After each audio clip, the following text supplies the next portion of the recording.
Sir, thank you very much, sir. Uh, Allowing me to. No, sir. Speak. He's called me. माननीय वित्त मंत्री जी, Thank you, sir. Thank you very much for allowing me to respond to the honorable members who spoke on the finance bill. माननीय सदस्य वित्त मंत्री जी इजाजत नहीं दे सकती, इजाजत मैं ही दे सकता हूँ यहाँ पे। तो माननीय वित्त मंत्री जी, He's allowed me. He's called me. Okay, sir. Thank you very much, Speaker, sir, for allowing me to respond to the discussions which have taken place on the finance bill. This finance bill, sir, we have attempted to do several things which, as per the expectation and aspiration of the people of India, and also the goal that the Honorable Prime Minister has given us towards a Vikasit Bharat by 2047, which is hardly 22 years from now. So we have done a lot of major steps through this finance bill. It's actually a bill which aims to provide tax certainty. It rationalizes a lot of provisions which are towards ease of doing business and also provides unprecedented tax relief in honor of the taxpayers of this country. So I'll straight go to talking about the direct taxation, in which the income tax is something which I'll spend a minute on, and then talk about the other direct tax reforms that we've undertaken. We've recognized the strength, spirit, and the contribution of the Indian middle class, and as a result, this budget has, under the new tax regime, come with a proposal that there will be now zero income tax payable for income up to 12 lakh rupees. So that is an average of 1 lakh rupee per month salary, which is going to be tax-free, completely tax-free. So for the salaried taxpayers, this limit technically will be even higher. At 12.75 lakhs, which is inclusive of the 75,000 rupees standard deduction, and the marginal relief that is going to be applied for the taxpayers reduces the tax burden on the marginal rise in the income beyond the limit. So I will elaborate this point in response to some of the members who have asked specific question about what happens for those who are crossing 12 lakhs per annum income.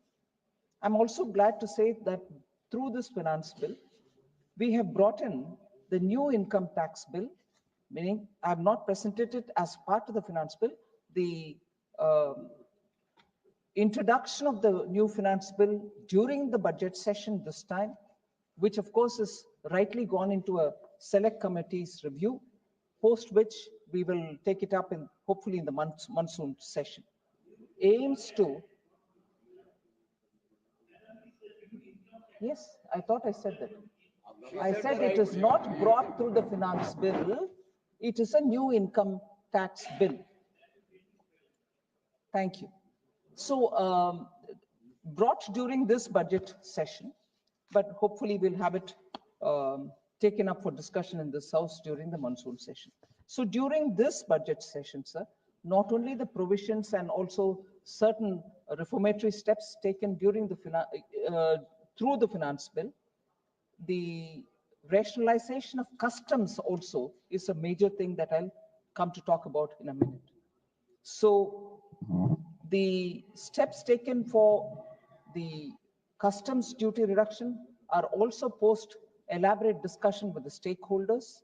So there has been an element of Jan Bhagidari, both in the preparation of the new income tax bill and in the larger finance bill itself. The other direct tax reforms, sir, are worth mentioning. We have brought down certain TDS and TCS provisions. We've increased the thresholds so that the deduction of tax starts at a higher threshold rather than a lower. In respect of sale of goods, the requirement of TCS, particularly under the section 206C 1H, is proposed to be done away with. You're completely removing it. Further, considering the difficulties which is faced by the taxpayer, we now propose to allow the benefit of two such self-occupied properties without any condition. And that is a major step which will benefit the middle class, because in order to prove that the second house is also under their occupation, they do quite a few of paperwork and diligence has to be kept up. We are now saying you don't even need to do the paperwork. We take it as you stated for the second self-such occupied property. In order to streamline the process of transfer pricing, sir, and to provide an alternative to yearly examination, we have proposed that a scheme of determining arm's length price in international transaction for a block period of 3 years at a time.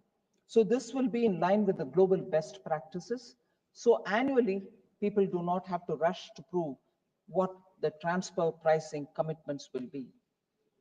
Further, we've also, with a view to reducing the litigation and provide certainty in international taxation, the scope of safe harbor rules have been expanded. Instead of having it narrow and expecting people to continuously come and prove that it is required for their business, we've widened it, and the safe harbor rules are therefore broader in favor of the assessee. Further, the presumptive taxation regime for non-residents is also now a lot more relaxed, particularly in the case of those businesses or resident companies which are operating in electronics manufacturing facilities, because electronics manufacturing demands supply of components in time, and those specific components will have to be brought in. If time lapses in their supply from the original equipment manufacturer, the production itself will suffer. So we've given them this particular presumptive tax regime, so that the non-residents who participate in these services, particularly given to a resident company, can benefit. So also for the startups, again, which is primarily for the middle class, government has proposed to extend the period of incorporation of startups by 5 years to allow the benefit available to the startups which are incorporated before 1/4/2030. So that's been an extension given so that there's greater participation of the newer registering startups as well. Again, to promote IFSC, the International Financial Services Center, government has proposed specific benefits to ship leasing units, to insurance offices, treasury centers of global companies which set up business in the IFSC. In order that they can claim benefits, the cutoff date of commencement for the commencement in IFSC has also been extended for 5 years, that is up to 31/3/2030. So these are in brief the steps through this finance bill taken up for direct taxation. Now, if I were to briefly look at the indirect tax, sir, as I said earlier, the customs rationalization, tariff rationalization, which was an exercise that we began 2 years ago, every year some or the other rationalization related steps have been announced in the budget. Now, this budget, this finance bill in 2025 relating to the customs aims to rationalize tariff structure and to address duty inversion. These will also support manufacturing units, domestic value addition, promote exports, facilitate trade, and also provide relief to the common people. So that has to be highlighted, because it's not just the new income tax bill which is coming, but this finance bill itself is talking about rationalization of customs, which is a very big step forward so that importers can benefit from it. Exporting industry which import parts can also become cost competitive. So Budget 2025, sir, we aim to boost domestic production and enhance export competitiveness by reducing duties on raw materials and inputs, making domestic products more cost effective, as I said a minute ago.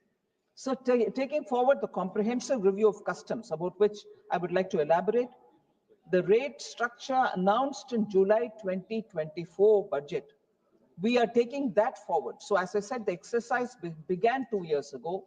We made a major announcement in July 2024 budget. We are taking it further in this budget also. So this finance bill actually proposes to remove 7 customs tariff rates for industrial goods. The 2 tranches of rationalization of customs tariff carried out so far have reduced the number of tariff rates from 21 to 8, including the zero-rated goods. Many Indian exporters have become cost competitive.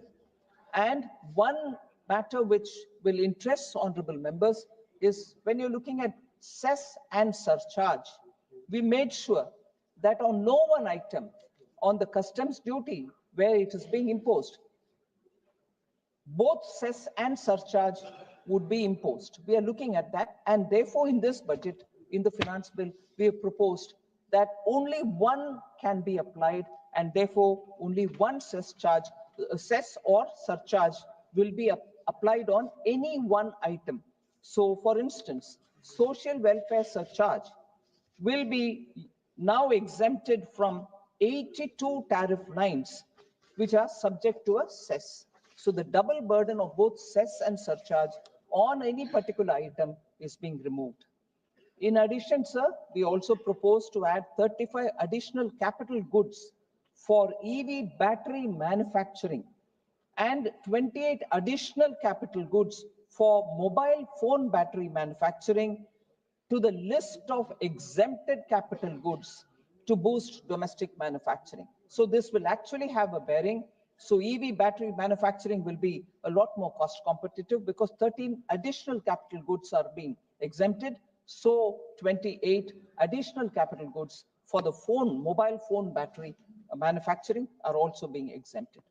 Sir, we also propose in this finance bill to fully exempt basic customs duty on cobalt powder, waste, the scrap of lithium ion battery, lead, zinc, and 12 more critical minerals. So this is in addition to the 25 critical minerals which were fully exempted from the basic custom duty in the July 2024 budget. So we have not wasted time. After that, we've rapidly also brought in more goods, particularly critical minerals, into this exemption. So the Customs Act as 1962 does not provide, as it prevails now, does not provide any time limit to finalize provisional assessments leading to uncertainty and cost to trade. So as a measure of promoting ease of doing business, in this finance bill, government has proposed to fix a time limit of 2 years, extendable by a year, for finalizing the provisional assessment. That will itself bring in a lot of certainty for those importers and exporters. Sir, we also propose to extend the time limit for end use of imported inputs in the relevant rules from 6 months to 1 year. What this actually means is some exporters, in order that they produce goods for export, import some components.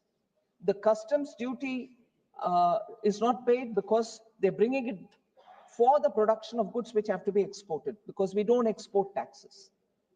But for that use of that component which is imported, we normally give 6 months, saying you brought it in June 2025, by December 2025, you should have sent that product out, that product which you manufactured with this particular item imported.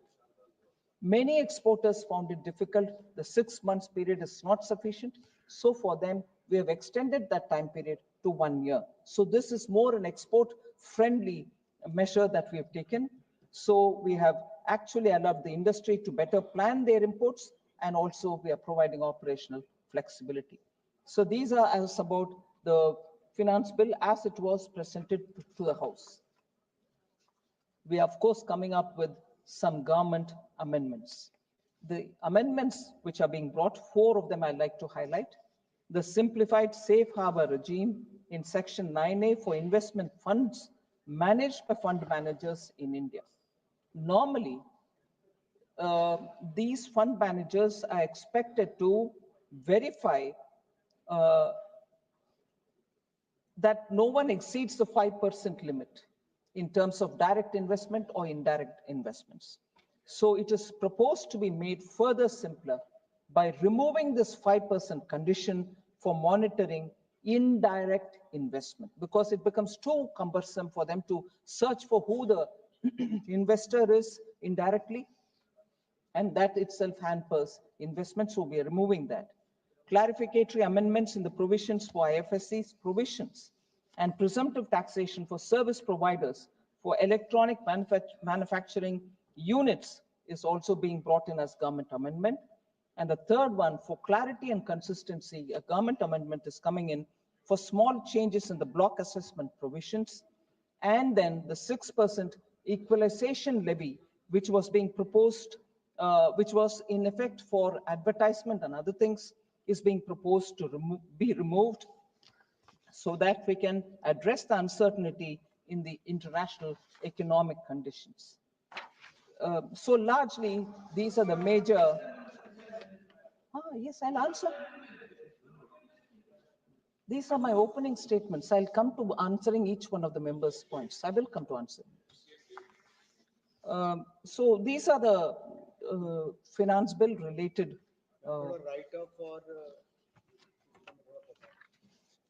So then I now come to addressing individual members who have raised issues or sought clarification. So I'll go one by one by the issue. Two or three members could have spoken on each of the issue. I'll go by the issues. So on the income tax, as I said, members have shown concern for incremental increase over 12 lakhs. What if, I think this was a member, Sri Neeraj Maurya, who had raised this question about if income is 12.10 or 12.20 lakhs, tax will have to be paid. So ensure taxes are graded from 12 lakh rupees is what the suggestion came from Sri Neeraj Maurya. So I want to say that even while I read the budget speech, we made it very clear that marginal relief is being granted. Under the provision of Section 87A, it has been ensured that the tax payable by a person having income marginally above 12 lakhs is required to pay only the marginal amount of tax equal to the amount of income above 12 lakh, so that his carry home is also 12 lakh of rupees. So he may earn incrementally more, but he'll still take back to his home 12 lakhs, and that increment on the incremental amount, the calculation is also very well explained. For instance, with an income of 12.10 lakh, rupees 10,000 is what he earns over the 12 lakh that he already earns. So for that 10,000 rupees, it will be paid as income tax only. Tax without marginal relief on that person earning 12.10 lakh would have been 61,500. So we have given the marginal relief where he, for the 10,000 rupees he earns more than the 12 lakh, the 12 lakh is exempt from tax, but the 10,000 will have to be paid as tax. He would have ended up paying 61,500, whereas because of the marginal scheme that we've added into this scheme of income tax, he ends up paying only 10,000 rupees. So, and when income of rupees 12.20, only 20,000 will be paid, and he will still take the 12 lakh. Otherwise, the marginal relief, if not given, he would end up paying 63,500 rupees. So the marginal relief has been brought in for the incremental increase in pay. Sir, personal income tax has been reduced by way of rebate. This can be altered in the coming years. It may be done away with in the future years if income tax collection is lower. Was one of the questions asked by an honorable member here. Sir, I can only say, if you look at the track record, even during COVID, we did not raise tax. So where we have come up with a rebate in order to benefit the middle class, an element of suspicion is being brought in saying, what if tomorrow you... I'm sorry, sir. Sorry? Sorry?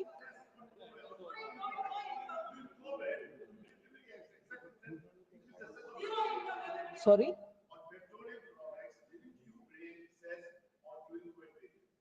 On petroleum products?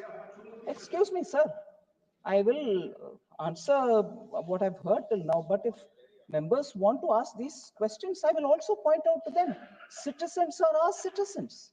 I have not raised any rates on any item, nor did I increase income tax. But if fuel is being brought to discussion, and that too by honorable member from Tamil Nadu, I will say their manifesto promised. They have not fulfilled their promise, and he is asking me question. Amazing. So, sir, N.K. Premachandran ji has said collections in personal income tax have shown considerable buoyancy in the last few years. His question was, how are you showing income tax collection growth while giving 1 lakh crore revenue foregone?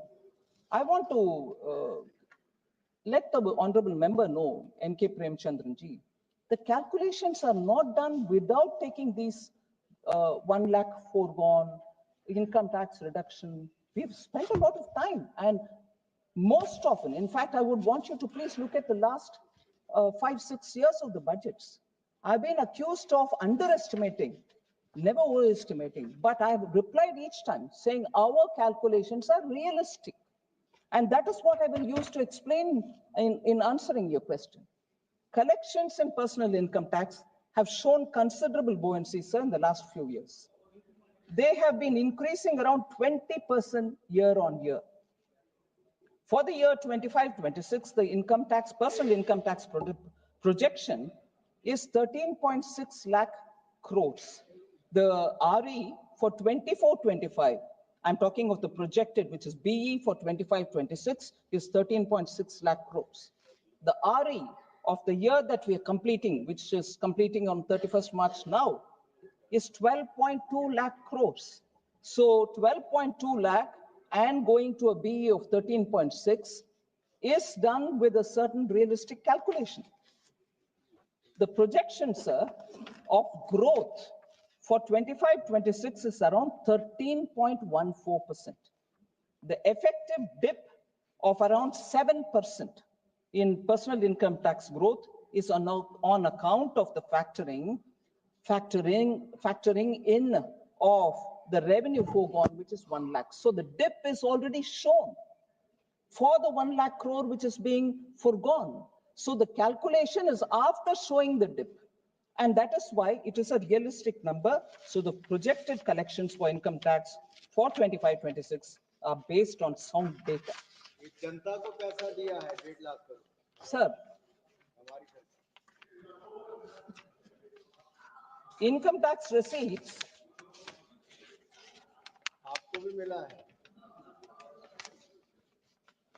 So the growth rate question which Shri N.K. Premchandran ji raised, I think I have sort of answered it. I'll now move to the privacy issues which people have raised. Privacy issues, which is not so much the finance bill related matter. It is a matter which is being taken up from the new income tax bill, which is with the select committee. But I want to assure the honorable member that a provision, particularly to look at the data, exists in the current environment, particularly in certain cases of search and seizure authorized by the competent authority, where access code is not available and the person concerned is not cooperating with the proceedings, the authorized officer may gain access to such computer system exists even now. Now it is now being specifically brought in and mentioned in the new bill because what is mentioned in the 1961 Income Tax Act is books of account physically kept, and then the ledgers, and every manual record which will show about your income, your expenditure, your monies and all that is specifically mentioned. And since the 1961 Act does not mention the digital, most often it becomes contentious. People go to the court or question, all right, I've shown you my ledger, but why do you want my passcode so you will see my digital? Becomes an issue.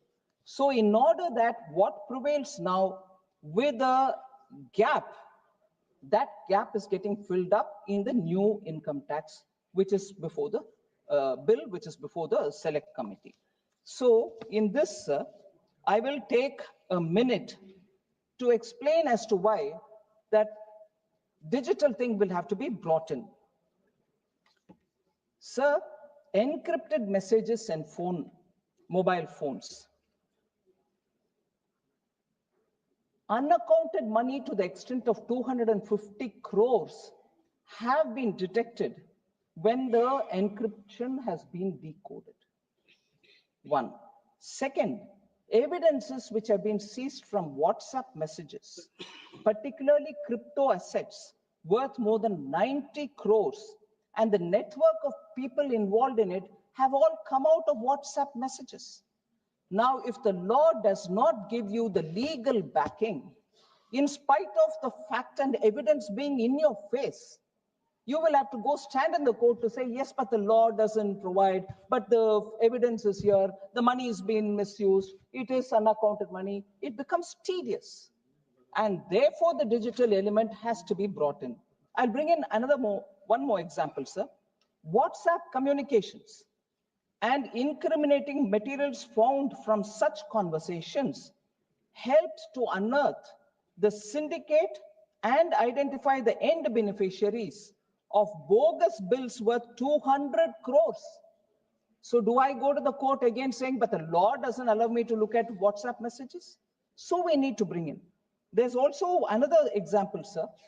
Capital gains of 150 crore on sale of land was reduced to 2 crores by creating false documents of land cost of acquisition, and also using all payments in banks statements as claims of investments and improved expenditure. So the WhatsApp group of key persons include many professionals also, unfortunately.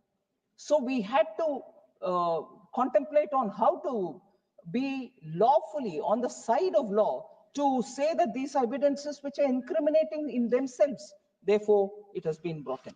I can also give one more, which is evidences have been found with the help of Google Map history. So in the case of Google Map history, sir, found on the phone was used to determine the frequented locations of individuals who enabled location history. This enabled detection of hideouts where cash and unaccounted transactions are kept, and that also came of help. So there is a need for us to change or add the digital elements into the act itself. So one last example for that, sir. The prohibition of Binami properties, Instagram accounts was used to establish the beneficial ownership of vehicles. Expensive vehicles, no ownership details, track it at the going backward and forward. We could break the case by using Instagram. So benefit of technology for the sake of country's exchequer.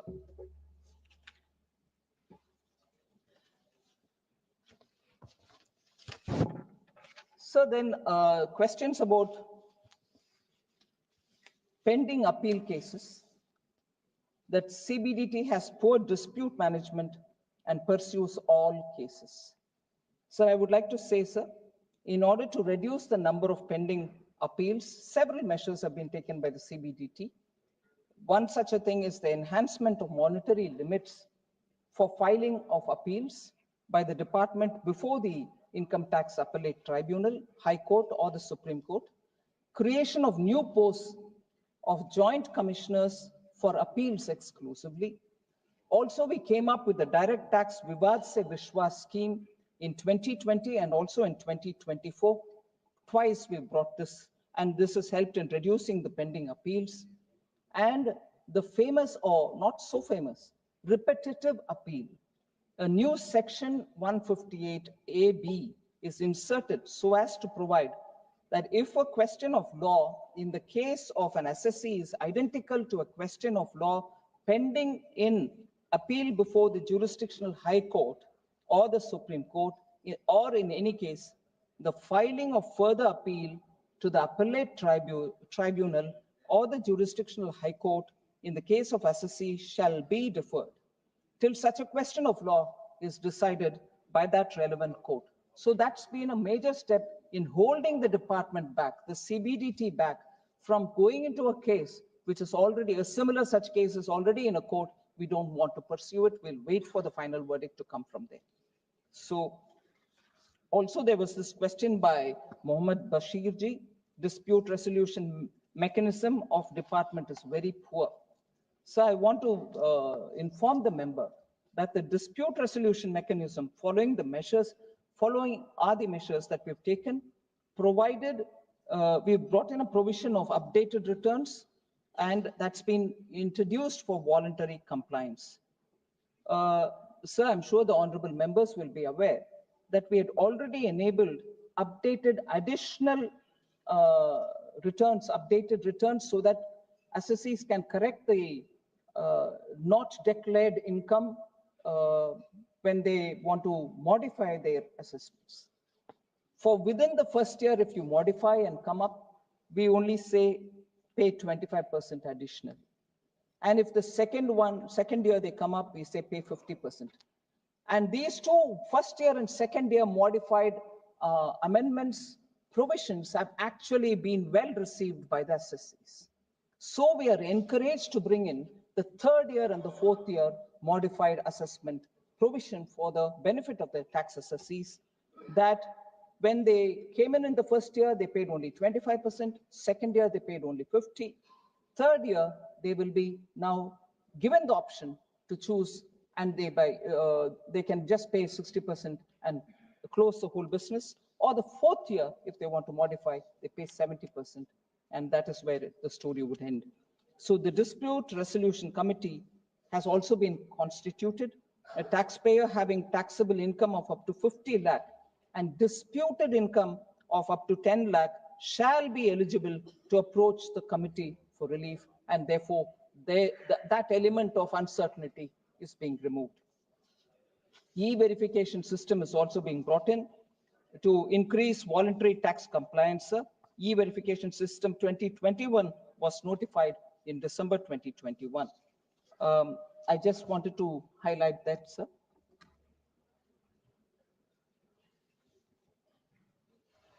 We carried out a nudge campaign, sir. I'd like to inform the honorable members about it. This is in relation to assets and monies kept abroad.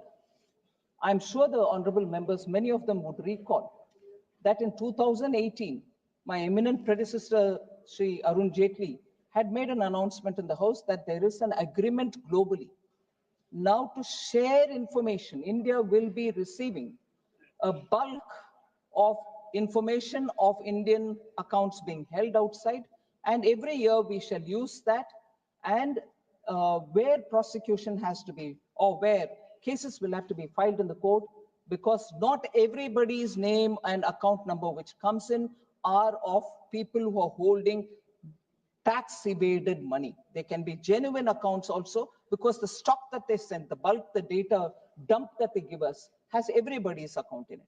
So using that, we have really been nudging taxpayers, saying we've got this information about your property abroad, about your deposits abroad. Would you want to look at it and come back to us? That has actually helped us, and I'd like to highlight how. We nudge the taxpayers, sir, to voluntarily disclose their foreign income and assets. SMSs and emails were sent to around 19,501 select taxpayers, asking them to review their income tax returns filed for the year 24-25 based on the information available on the income tax uh, about their foreign deposits.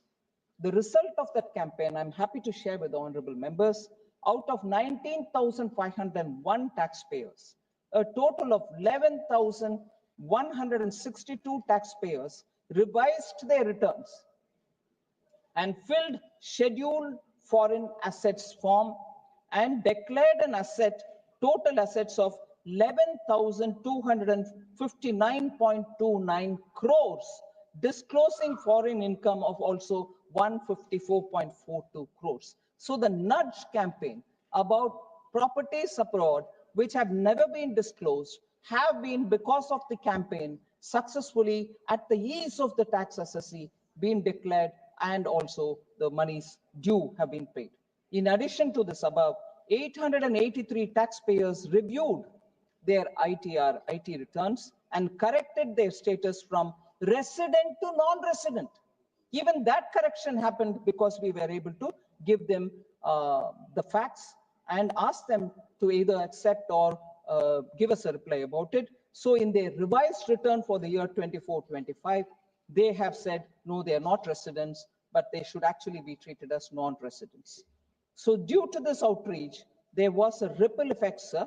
This resulted in an addition of 13,516 taxpayers declaring foreign assets worth 7,564 crores and foreign income of 353 crores, or approximately, that is, in their revised return for 24-25.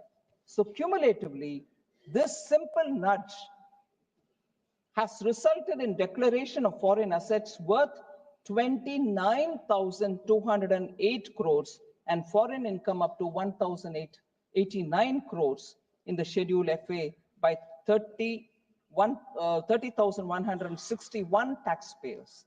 So this attempt by the Government of India to make sure people who have not declared their assets can now declare it by us taking a proactive nudge-based approach. So I'm very happy that this step is being responded well by the assessees as well.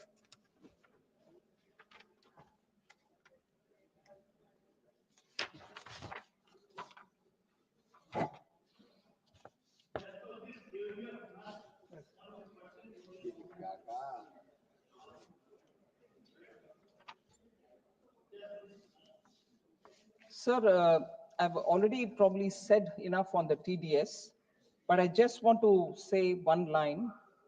So the two pillars of TDS related problems are non-filers and the search for the valid PAN number. So this finance bill, we have proposed to omit the section 206AB and section 206 CCA, under which higher rates of TDS and TCS were levied in cases where the deductee or collectee were non-filers. Most often, non-filers were the ones on whom action had to be taken because they collected the TDS but did not deposit with the government's account, or they did not show because PAN and Aadhaar card linkages were not available with them.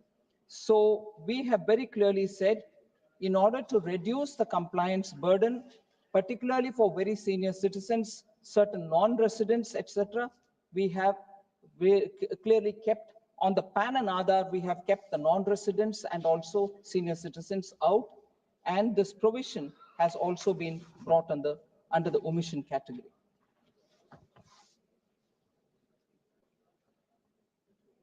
So there was this question by several members, Vishal Dada Patil, Sri Vishnu Prasad, and also Sri Muhammad Bashir, as to why the two tax regimes should continue to run parallel. I just want to say, sir, it is a stated policy of the government to phase out exemptions, deductions, and other incentives, while at the same time gradually reduce the tax rates. And We have provided as an option rather than a forceful decision to say we are shutting down the open. We are not. We are running both in parallel so that people who benefit from the old regime can please continue to be so. I'm not drawing them to the new regime till such a time they either have exhausted all the exemptions or they choose to come here because of the rates. So that is why both the regimes continue. Sir, Sri N.K. Premchandran ji spoke about why did you have to reduce the corporate tax? It is only benefiting the large corporates. That's not true, sir. It benefits many companies which are medium-sized and middle as well. But has it benefited India? Yes, it has. According to the World Investment Report 2023, India was the third largest recipient of greenfield investment projects globally, with about 1,008 greenfield projects announced. Additionally, the number of international project finance deals in India rose by 64%, making India the second largest recipient of such deals. So investments come, they create more jobs, entrepreneurial opportunities are available for middle class. All this has been made available because of the corporate tax reduction. Sir, so I want to just highlight the fact that, on GST related issues, sir, several members spoke about issues related to GST. I just want to highlight, sir, that the allegation that the GST is not progressive is absolutely unfounded. It is not true at all. I would like to highlight how, sir. Wealthiest 20% of Indians contribute 41.4% household GST and 14% of the total GST. That is, wealthiest 20% of Indians contribute 41.4% of household GST and 14.2% of the total GST, while the bottom 50% contributes just 28% of household GST and 9.6% of the total GST. So this argument that it is not progressive is not right at all. The poorest 50% face an average effective GST rate of 7.3% only. Under the pre-GST regime, sir, the average indirect tax rate was around 15%, whereas as of March 2023, after the GST has been introduced, the average GST rate is just 12.2%. At the time of introduction, it was 15. In pre-GST, it was 15. Now it is only 12.2. Sir, I've repeatedly said several times that the taxes on ordinary people's daily use products are far lower. It have been brought down. I'm not going to take this August House's time by reading the list completely. I will probably put it on the table for any member to look at. NIPFP, a big research center, shows that the most consumer items face low or no GST taxes at all. Less than 3% of common consumption items attract the highest rate of 28%. So 28% tax is on only less than 3% of common man consumption items. Nearly 60% of consumption items face 5% or lower GST. So GST is exempted on several items, and I would like to broadly categorize them: unbranded food items, certain life-saving drugs, healthcare, education, public transport, sanitary napkins, hearing aid parts, agricultural services, etc. are completely exempt.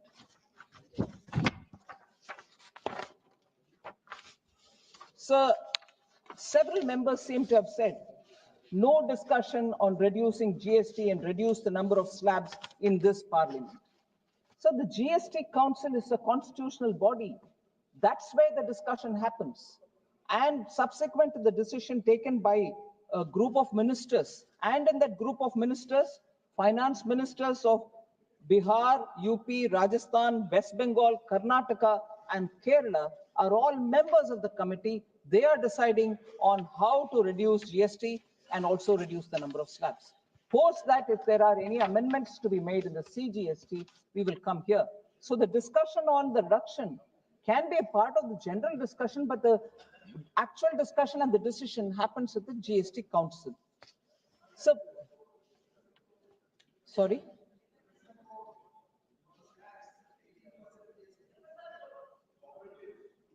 Yes. Yes. Yeah, HSN code is something which the council will have to work with the authorities who decide on the codes. So, 5% GST is imposed on muscular atrophy drugs, where the cost of the drug is 80 lakhs for 1 year. This was Srimati Sangeeta Roy from AITC. I just want to highlight, sir, that the IGST on import of drugs for rare diseases, including muscular dystrophy, has been fully exempted when imported by the patients for personal use. So there cannot be a GST on it. So I just want the member to please hear this. Once again, I'll repeat that the import of drugs, the IGST on such imports for rare diseases, including muscular dystrophy, has been completely exempted for patients for their personal use. Second, they are also exempted for person or institution which are recommended under the listed centers of excellence for their research or for any other testing. So they're all exempt, sir. So they were questioned. Hibby Aiden had raised this question about how Lord Ayyappa's Prasadam has been put under GST. And also talking about food prepared, like rice dumplings, are also under GST. I just want to say, sir, prasadam supplied by religious places, like temples, mosques, churches, gurudwaras, dargahs, are completely exempt from GST.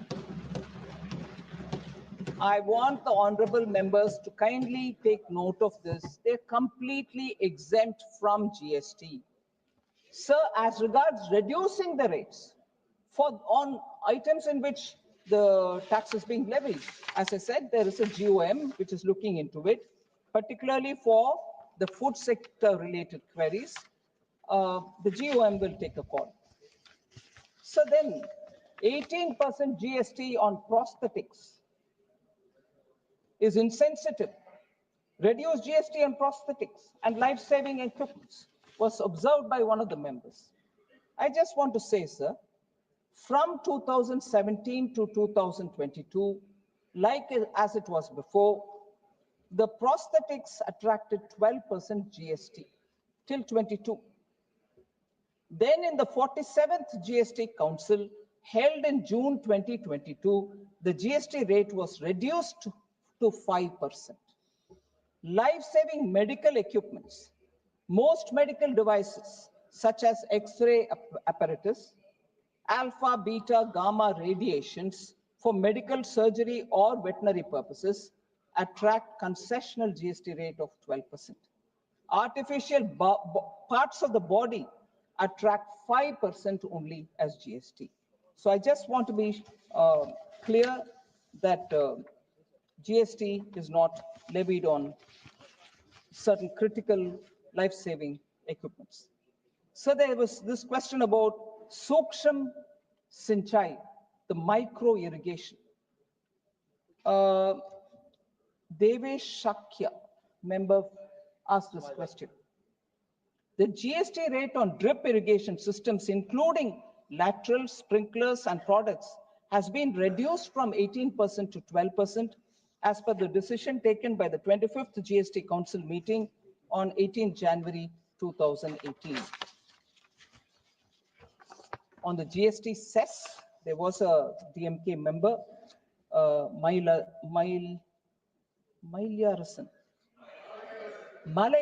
sorry, the spelling is wrong here. Malayarasan ji had asked this question on GST compensation, sir. I think I've answered this question several times. GST compensation, first of all, let me make it clear. There is no due whatsoever to states on GST compensation. when they have sent the utilization certificate or audited certificate, not utilization, the auditor's AG's certificate, everybody's money has been given. The law itself says that after June 30th, 2022, there's no compensation cess. So we are not collecting.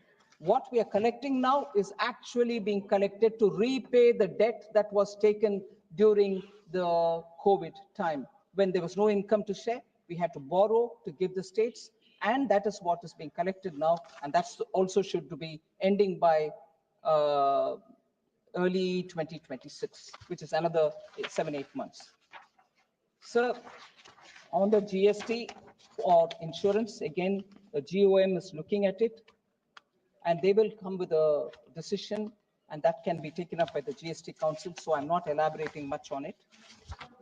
So GST, again, like the temples, there has been this question about, are you levying GST on education and healthcare related items? Again, I want to explain, sir. Following are the exemptions that are already provided to the education sector.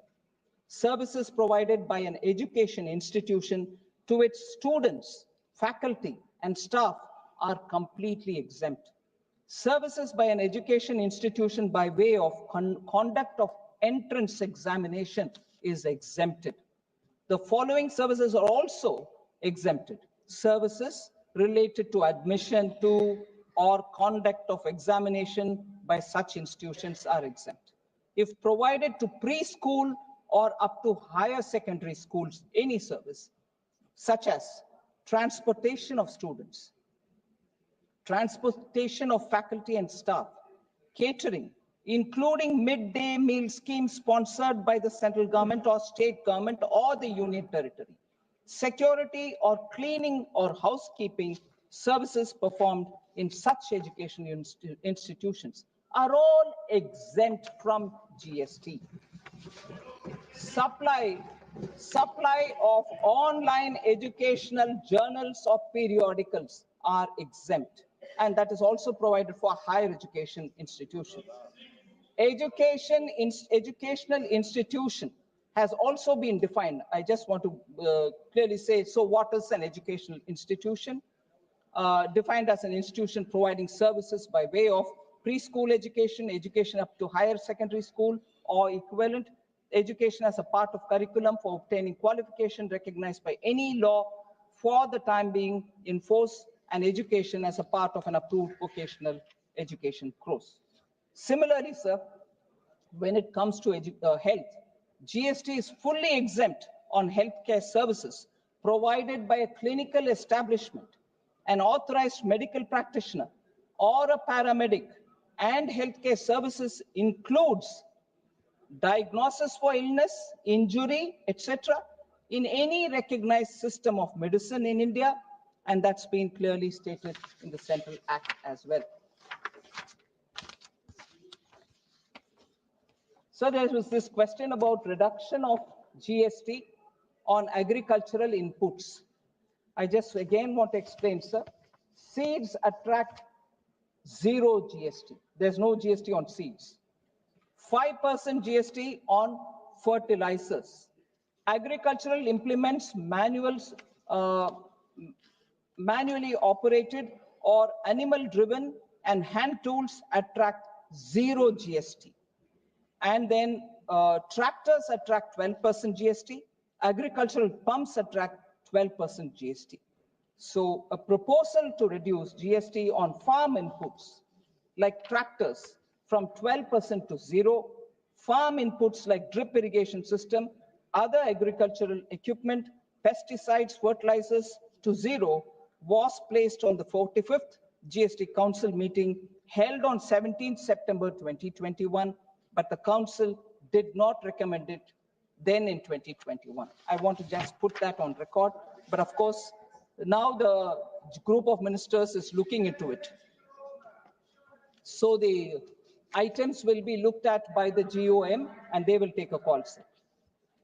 Sir, there were several other questions related to the budget, not so much on to the finance bill. So I'm not taking those, except for the proposal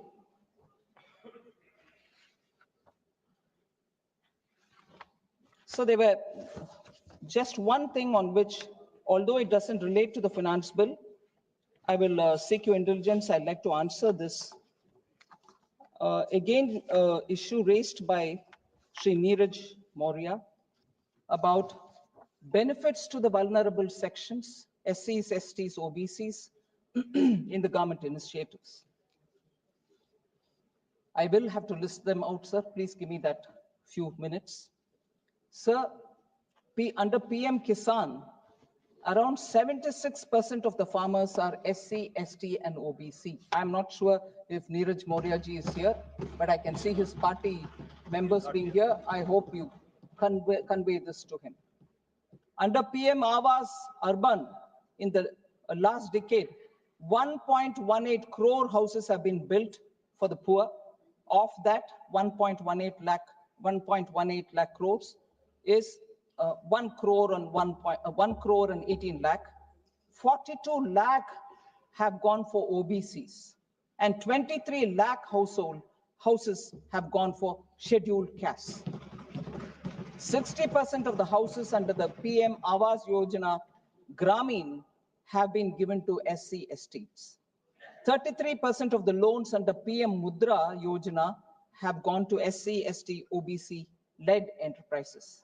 70% of the beneficiaries under PM Swanidhi are SC ST OBCs. Stand Up India schemes, sir, which are helping the SC and ST entrepreneurs, 7,000 crores have been disbursed as loans for SC, STs. 65% of the loans under PM formalization of micro food processing enterprises is gone for SC, STs. And October 24, Honorable PM launched the Dharti Aba Janjatiya Gram Utkarsh Abhiyan to address critical gaps in the social infrastructure, health, education, and livelihood development in 63,800 tribal villages. And then the Janjatiya Gaurav Divas in 2023, which was announced, PM Modi launched PM Jan Man for targeted support to 75 particularly vulnerable tribal groups for whom they are residing in 18 states and one union territory for safe housing, clean drinking water, education, health, road and telecom connectivity, electrification, and sustainable livelihoods. I seek your indulgence, sir. I would not go further explaining more. For those non-budget related questions which honorable members have raised,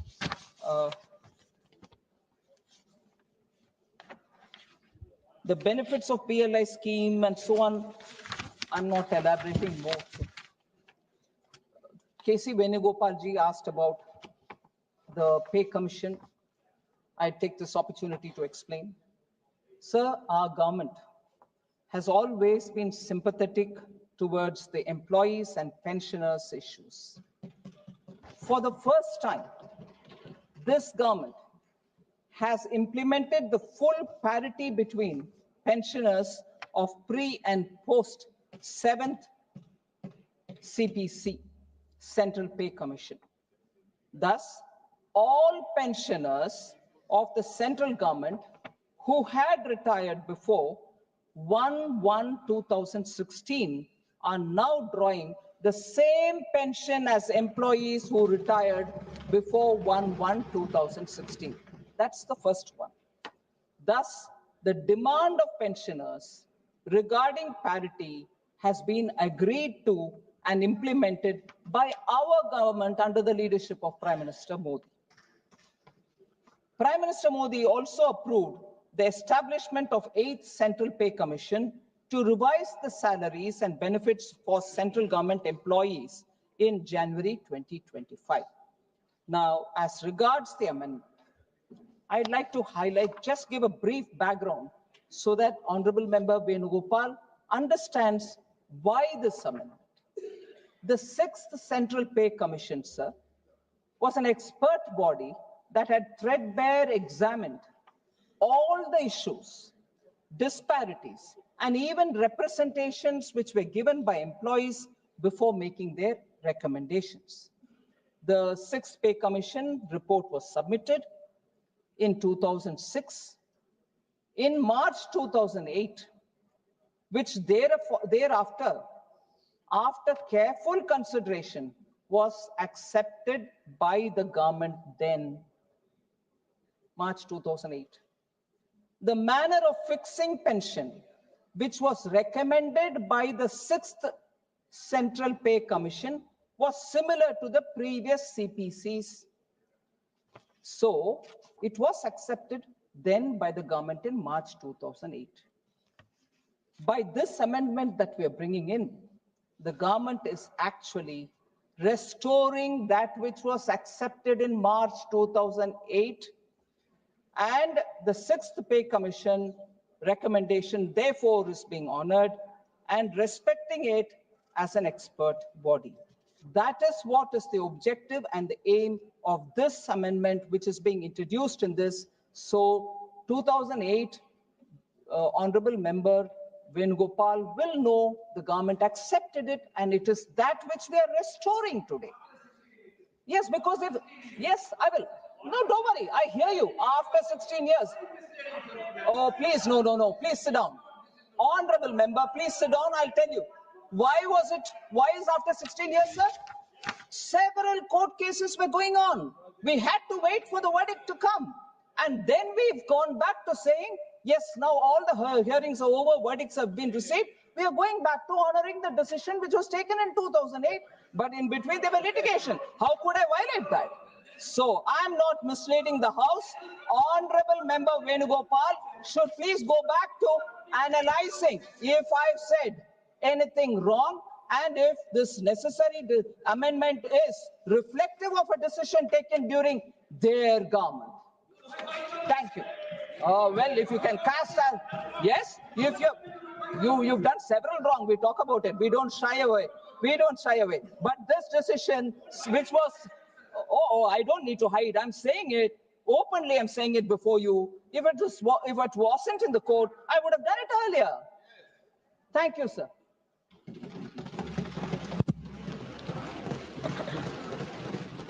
प्रश्न ये कि विधेयक पर विचार किया जाए। जो सदस्य इसके पक्ष में हाँ कहें, जो सदस्य विरोध में ना कहें, मेरे विचार में निर्णय हाँ वालों के पक्ष में, हाँ वालों के पक्ष में विधेयक पर विचार करने को प्रस्ताव स्वीकृत हो गया। अब सभा विधेयक पर खंडवार विचार करेगी। श्री डीन कुरियाकोस संशोधन संख्या 1 से 4।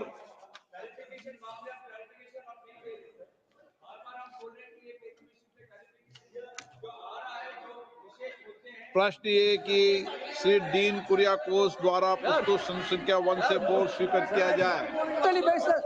जो सदस्य इसके पक्ष में ना कहें, सर मूव नहीं कर रहे, मूव नहीं कर रहे, ना कहें, सर मूव नहीं कर रहे ना, मूव नहीं कर रहे सर। वालों के संशोधन अस्वीकृत हुआ। श्री सोगत राय संशोधन संख्या 65 से 72। Sir, I move my amendments. Page 4, line 7 to 7. प्रश्न ये कि श्री सोगत राय द्वारा प्रस्तुत संशोधन संख्या 65 से 72 को स्वीकृत किया जाए। जो सदस्य इसके पक्ष में हाँ कहें, जो सदस्य विरोध में ना कहें, मेरे विचार में निर्णय ना वालों के पक्ष में, ना वालों के पक्ष में संशोधन अस्वीकृत हुआ। प्रश्न है कि खंड 2 विधेयक का अंग बने। जो सदस्य इसके पक्ष में हाँ कहें, जो सदस्य विरोध में ना कहें, मेरे विचार में निर्णय हाँ वालों के पक्ष में, हाँ वालों के पक्ष में खंड 2 विधेयक का अंग बना। माननीय मंत्री जी, संशोधन संख्या 25।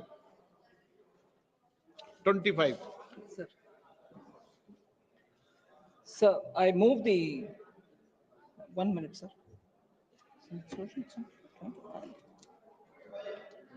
I move the amendment, sir, number 25.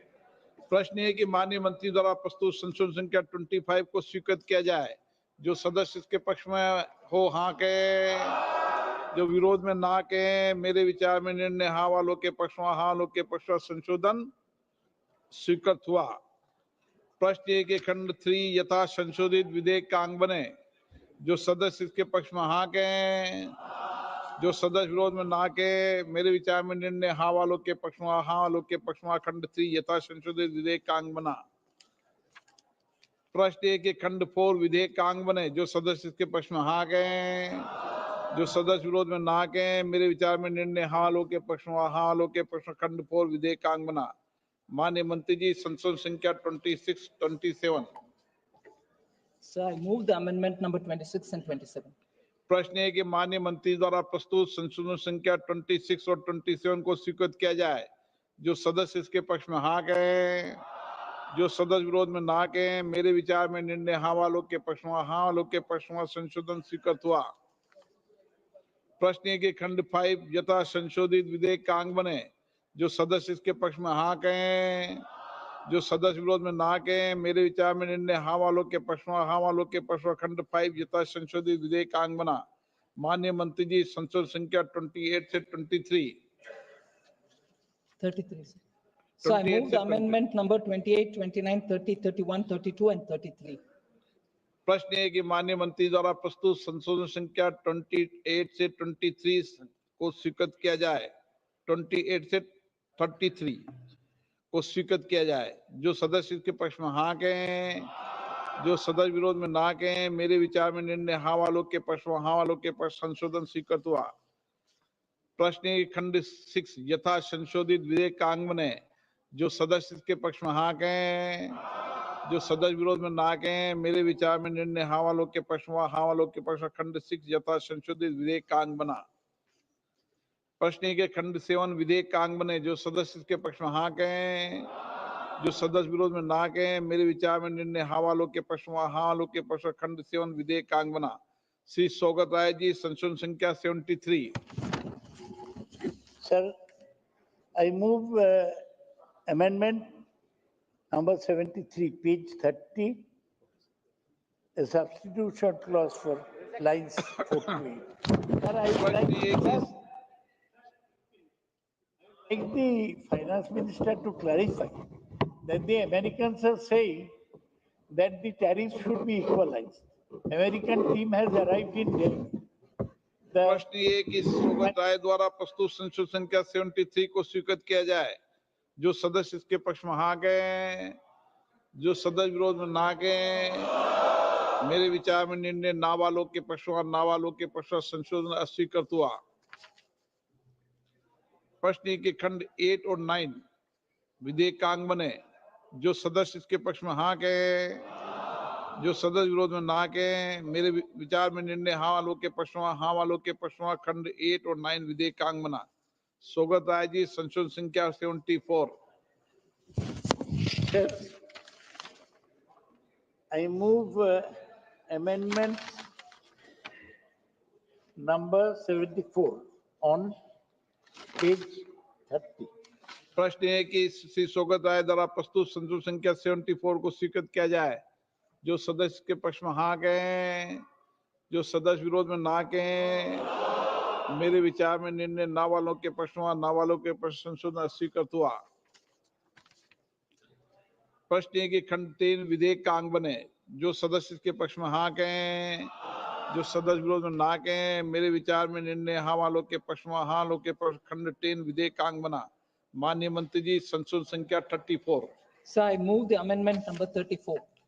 प्रश्न है कि माननीय मंत्री द्वारा प्रस्तुत संशोधन संख्या 34 को स्वीकृत किया जाए। जो सदस्य के पक्ष में हाँ कहें, जो सदस्य विरोध में ना कहें, मेरे विचार में निर्णय हाँ वालों के पक्ष में हाँ वालों के पक्ष में संशोधन स्वीकृत हुआ।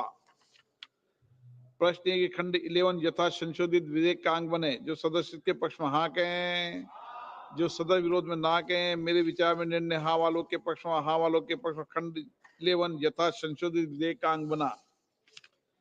प्रश्न है खंड 12 विधेयक का अंग बने। जो सदस्य इसके पक्ष में हाँ कहें, जो सदस्य के विरोध में ना कहें, मेरे विचार में निर्णय हाँ वालों के पक्ष में हाँ वालों के पक्ष में खंड 12 विधेयक का अंग बना।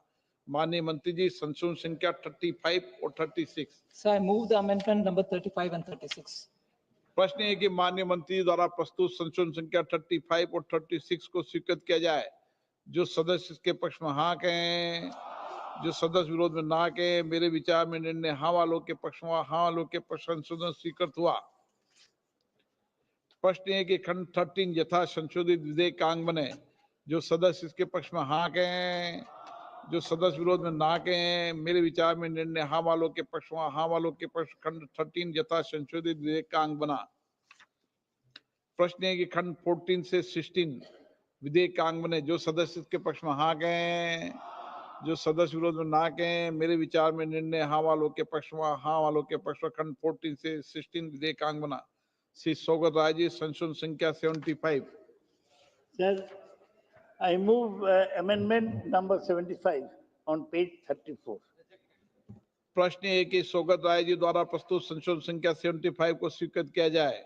जो सदस्य इसके पक्ष में हाँ कहे, जो सदस्य विरोध में ना कहे, मेरे विचार में निर्णय ना वालों के पक्ष में ना वालों के पक्ष में संशोधन स्वीकृत हुआ। प्रश्न है खंड 17 से 19 विधेयक का अंग बने। जो सदस्य इसके पक्ष में हाँ कहें, जो सदस्य विरोध में ना कहें, मेरे विचार में निर्णय हाँ वालों के पक्ष में हाँ वालों के पक्ष में खंड 17 से 9 विधेयक का अंग बना। माननीय मंत्री जी, संशोधन संख्या 37। I move the amendment number 37. प्रश्न है कि माननीय मंत्री जी द्वारा प्रस्तुत संशोधन संख्या 37 को स्वीकृत किया जाए।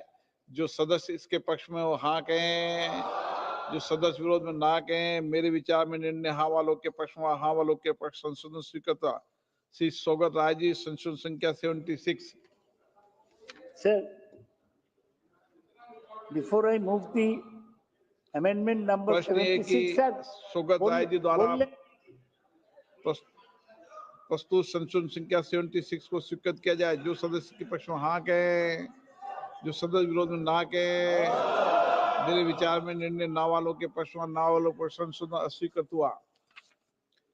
प्रश्न ये खंड 20 यथा संशोधित विधेयक का अंग बने। जो सदस्य इसके पक्ष में हाँ कहें, जो सदस्य विरोध में ना कहे, मेरे विचार में निर्णय हाँ वालों के पक्ष में हाँ वालों के पक्ष में खंड 20 यथा संशोधित विधेयक का अंग बना।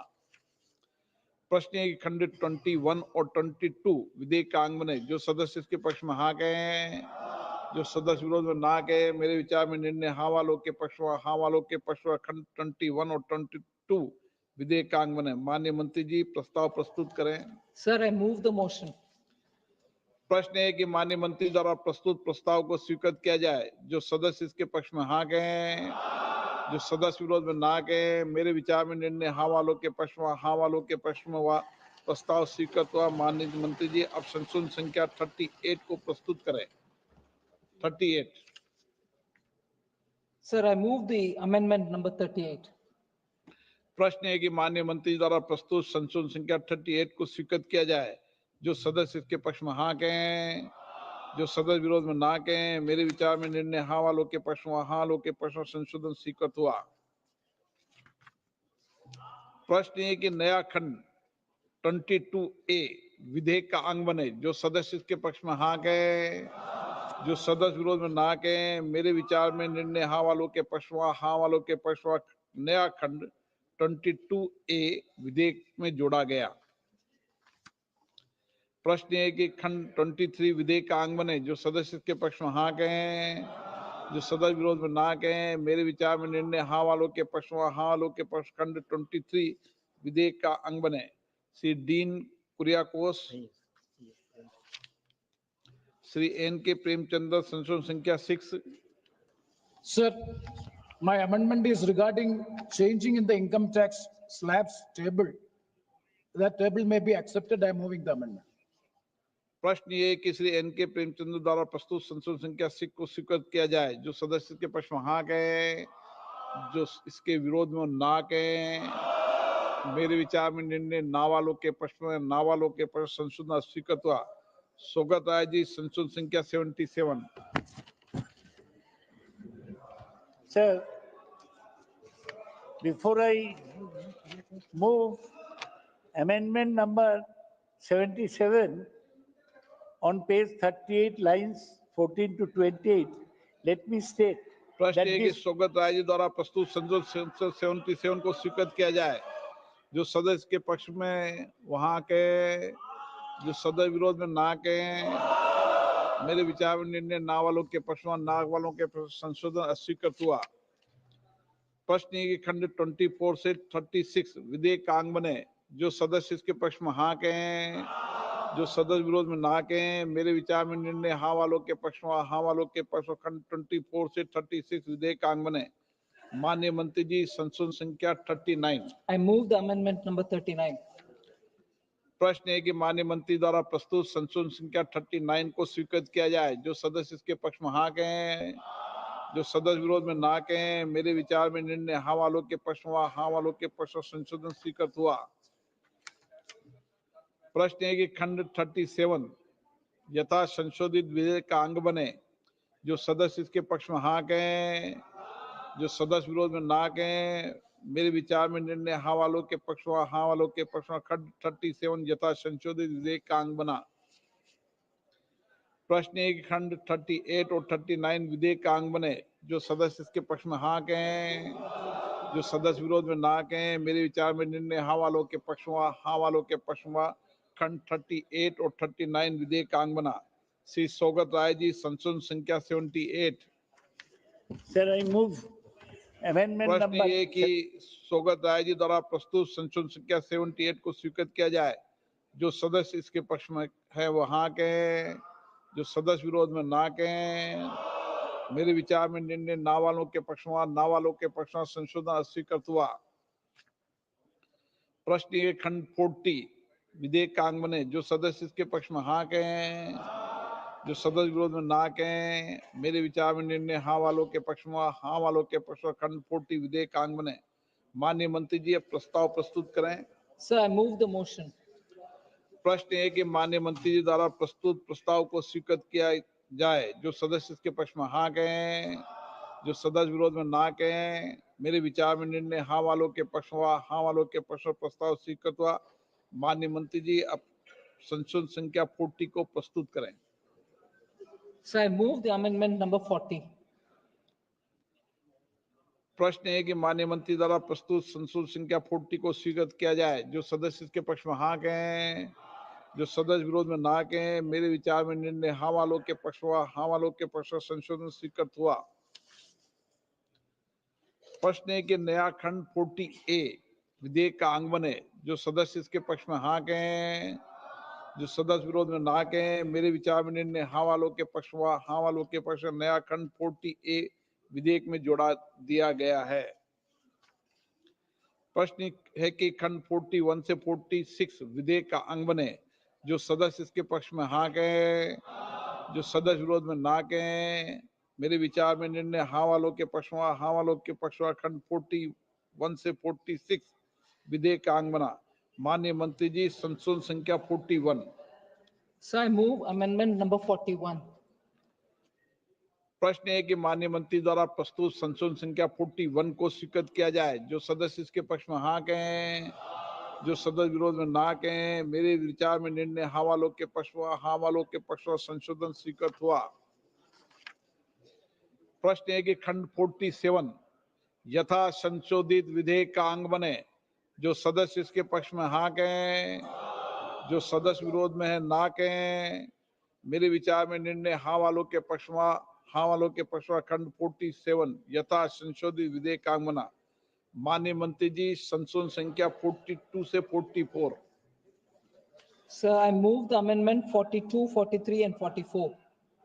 प्रश्न है कि माननीय मंत्री द्वारा प्रस्तुत संशोधन संख्या 42 से 44 को स्वीकृत किया जाए। जो सदस्य इसके पक्ष में हाँ कहें, जो सदस्य विरोध में ना कहें।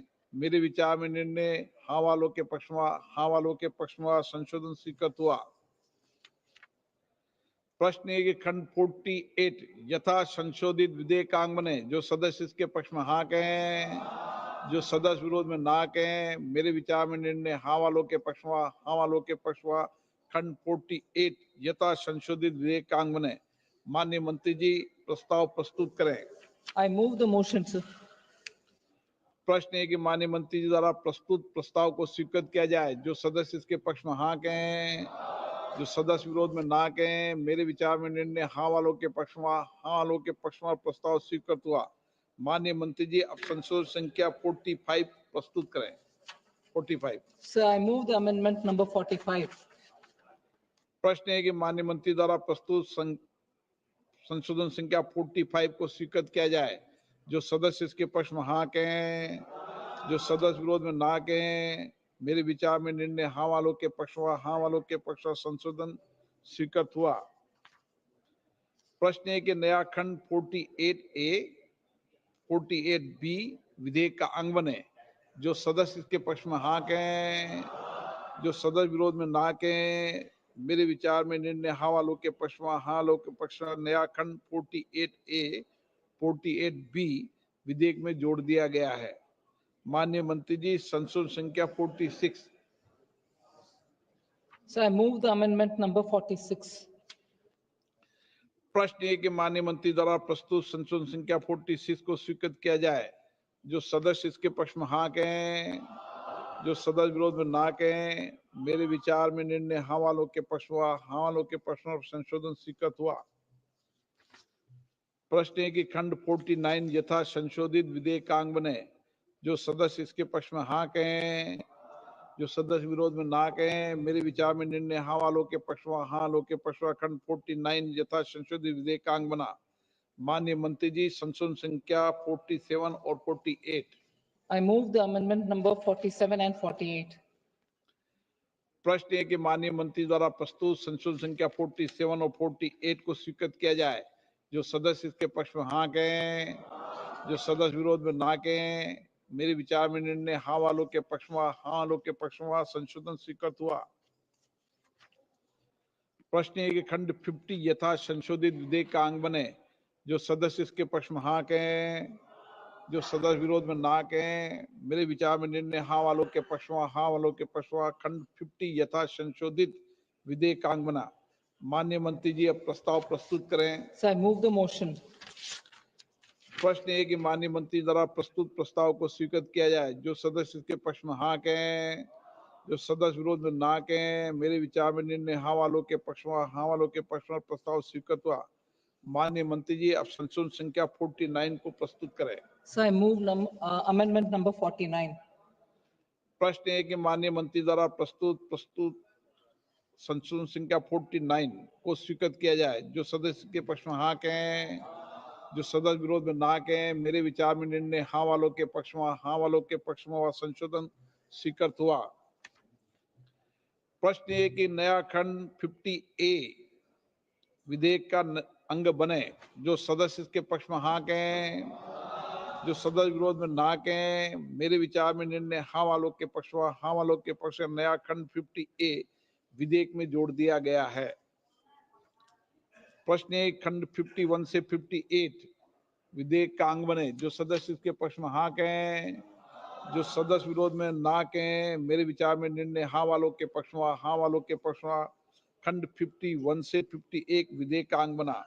श्री सौगत राय जी, संशोधन संख्या 79। Sir, I move the amendment number 79. The प्रश्न American है said, कि आप थोड़ा ख्याल रखिए, वो हमारा सब टैरिफ कम कराएगा। प्रश्न है कि सौगत राय द्वारा प्रस्तुत संशोधन संख्या 79 को स्वीकृत किया जाए। जो सदस्य इसके पक्ष में हाँ कहें, जो सदस्य विरोध में ना कहें। मेरे विचार में निर्णय ना वालों के पक्ष हुआ, ना वालों के पक्ष हुआ संशोधन अस्वीकृत हुआ। प्रश्न है कि खंड 59 से 140 विधेयक का अंग बने। जो सदस्य इसके पक्ष में हाँ कहें, जो सदस्य विरोध में ना कहें। मेरे विचार में निर्णय हाँ वालों के पक्ष में, हाँ वालों के पक्ष में खंड 59 से 140 विधेयक का अंग बने। माननीय मंत्री जी, प्रस्ताव प्रस्तुत करें। So I move the motion. प्रश्न है कि माननीय मंत्री द्वारा प्रस्तुत प्रस्ताव को स्वीकृत किया जाए। जो सदस्य इसके पक्ष में हाँ कहें, जो सदस्य विरोध में ना कहें। मेरे विचार में निर्णय हाँ वालों के पक्ष में, हाँ वालों के पक्ष में प्रस्ताव स्वीकृत हुआ। माननीय मंत्री जी, अब संशोधन संख्या 50 प्रस्तुत करें। So I move the amendment number 50. Shri N.K. Premchandra, संशोधन संख्या 80।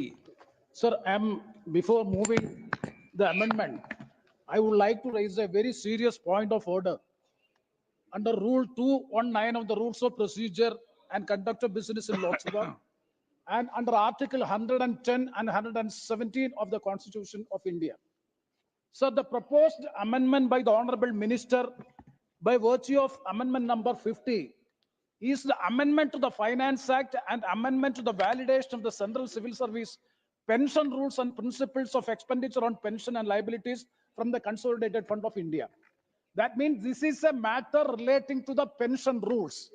It is nothing to do with the Article 110, 1A or 1A to G and F of the Constitution of India. Sir, what is Article 110, 1A? So many times this House has debated on this issue. That is what is called a money bill. 110, 1A, it is very specific and clear that a money bill can be introduced only in the House of the People. Sir, I would like to quote 110 definition of a money bill. For the purpose of this chapter, a bill shall be deemed to be a money bill if it contains only provisions dealing with all or any of the following matters. I would like to stress the word only. What are the matters? The imposition, abolition, remission, alteration or regulation of any tax, the regulation of the borrowing of money, the custody of the consolidated fund or contingency fund, the appropriation of monies out of the Consolidated Fund of India, declaring any expenditure to be expended charged on the Consolidated Fund of India, and the receipt of money on account of the Consolidated Fund of India. And the last portion, that is the portion that is G, any matter incidental to or any of the matters specified in subclause A to F. Sir, this is the provision which is invoking by the Honorable Minister so as to put this amendment. There, I would like to relay one Kaulan sector. It is very clear that in Kaulan sector, it is specifically mentioned. Sir, one second. Regarding the Kaulan, and it is updated version. It is also updated version. It is very clearly stated that money bill and financial bill is well distinguished. So I will quote one page 792 of the Kaulan sector. However, finance bill, however, it does not contain any provision intended to make permanent changes in the existing laws unless they are consequential upon or incidental to the taxation proposals. I would like to underline unless these are consequential upon or incidental to the taxation proposals. Sir, here what is the amendment? The proposed amendment is that is already the ministry has replied. Sir, one second. That is a matter. Through this amendment, I would like to highlight the matter. The thousands and lakhs of pensioners in the country, they are entitled to get the pensionary benefit in the revised Central Pay Commission. Suppose after 2026, the last pay commission. Sir, one second.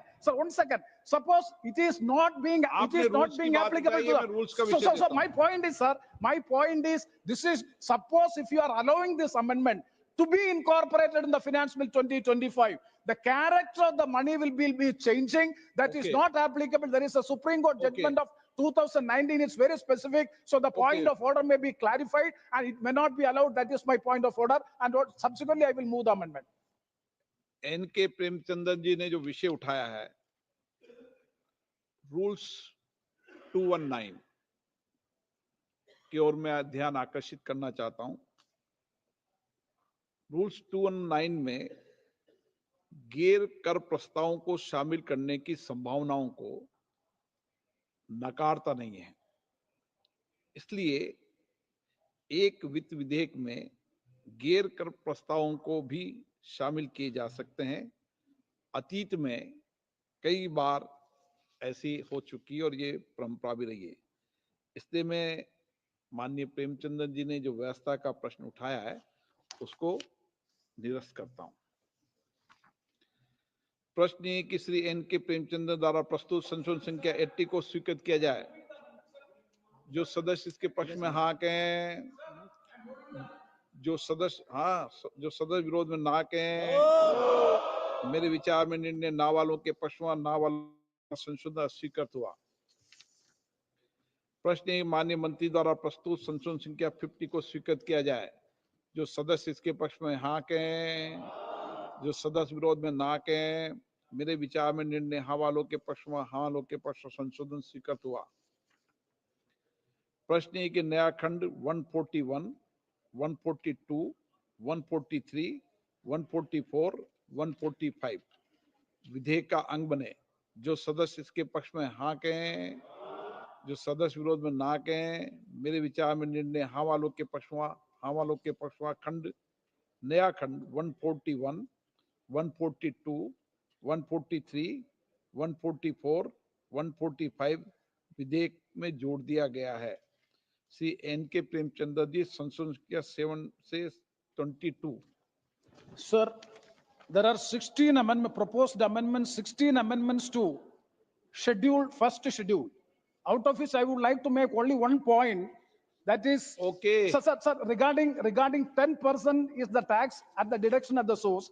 Let it be 3% for the प्रश्न ये कि N के प्रेमचंद्र द्वारा प्रस्तुत संशोधन संख्या 7 से 72 को स्वीकृत किया जाए। जो सदस्य इसके पक्ष में हाँ कहें, जो सदस्य विरोध में ना कहें, मेरे विचार में निर्णय ना वालों के पक्ष में, ना वालों के पक्ष में संशोधन अस्वीकृत हुआ। प्रश्न है कि पहली और दूसरी अनुसूची विधेयक का अंग बने। जो सदस्य इसके पक्ष में हाँ कहें, जो सदस्य विरोध में ना कहें, मेरे विचार में निर्णय हाँ वालों के पक्ष में, हाँ वालों के पक्ष में पहली और दूसरी अनुसूची विधेयक का अंग बनी। श्री एन के प्रेमचंद्र जी, संशोधन संख्या 23 और 24। Sir, these are two amendments to third schedule. Sir, 1 second. Sir, 1 second. Cashew industry is facing severe crisis. Import duty on cashew. प्रश्न ये है कि एन के प्रेमचंद्र द्वारा प्रस्तुत संशोधन संख्या 23 और 24 को स्वीकृत किया जाए। जो सदस्य इसके पक्ष में हाँ कहें, जो सदस्य विरोध में ना कहें, मेरे विचार में निर्णय ना वालों के पक्ष में, ना वालों के पक्ष में संशोधन स्वीकृत है। माननीय मंत्री जी, संशोधन संख्या 51 से 59। Sir, I move the amendment number 51, 52, 53, 54, 55, 56, 57, 58 and 59.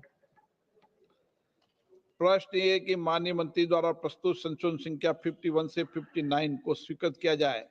जो सदस्य इसके पक्ष में हाँ कहें, जो सदस्य विरोध में ना कहें, मेरे विचार में निर्णय हाँ वालों के पक्ष में, हाँ वालों के पक्ष में संशोधन स्वीकृत हुआ। प्रश्न ये कि तीसरी अनुसूची यथा संशोधित विधेयक का अंग बने। जो सदस्य इसके पक्ष में हाँ कहें, जो सदस्य विरोध में ना कहें, मेरे विचार में निर्णय हाँ वालों के पक्ष में, हाँ वालों के पक्ष में तीसरी अनुसूची यथा संशोधित विधेयक का अंग बनी।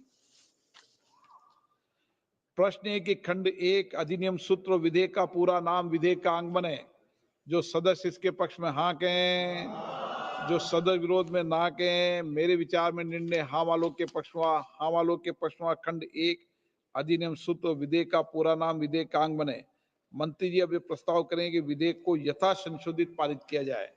Sir, I rise to move that the bill as amended be passed.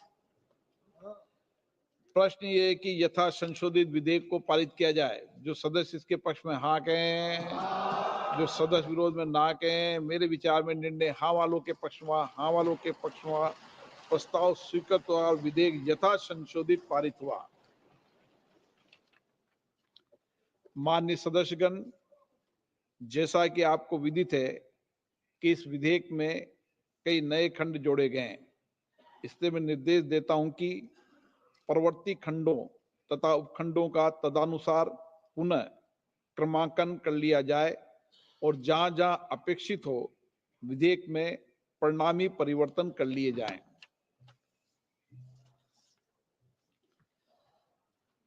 माननीय सदस्यों, बीएससी की बैठक में अनौपचारिक रूप से ये चर्चा हुई थी कि 29 मार्च शनिवार को भी सदन चले, लेकिन माननीय संसदीय कार्य मंत्री को सभी दलों के नेताओं ने आग्रह किया कि 29 तारीख शनिवार को सदन की कार्रवाई नहीं चले तो उचित रहे।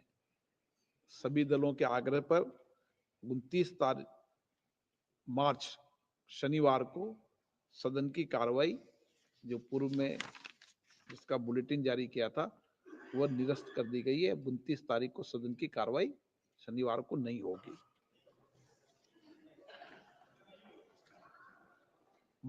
आइटम नंबर 16 बॉयलर विधेयक 2024। माननीय मंत्री जी। Respected sir, with your kind permission, I move that the Boilers Bill 2024 to provide for the regulation of boilers, safety of life and property of persons from the danger of explosions of steam boilers, and for uniformity in registration and inspection during manufacture, erection, and use of boilers in the country, and for matters connected therewith or incidental thereto, as passed by Rajya Sabha, be taken into consideration.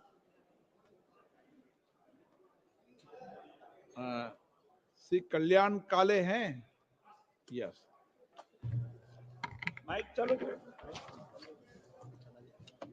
अध्यक्ष महोदय, मैं हमारे जो मंत्री जी है सम्माननीय पीयूष गोयल साहब ने जो बॉयलर के बारे में कानून का बदलाव लाने का बिल हमारे सामने पेश किया है, वो बिल पे आपने मुझे बात करने का मौका दिया। मैं सबसे पहले आपका आभारी हूं और हमारे नेता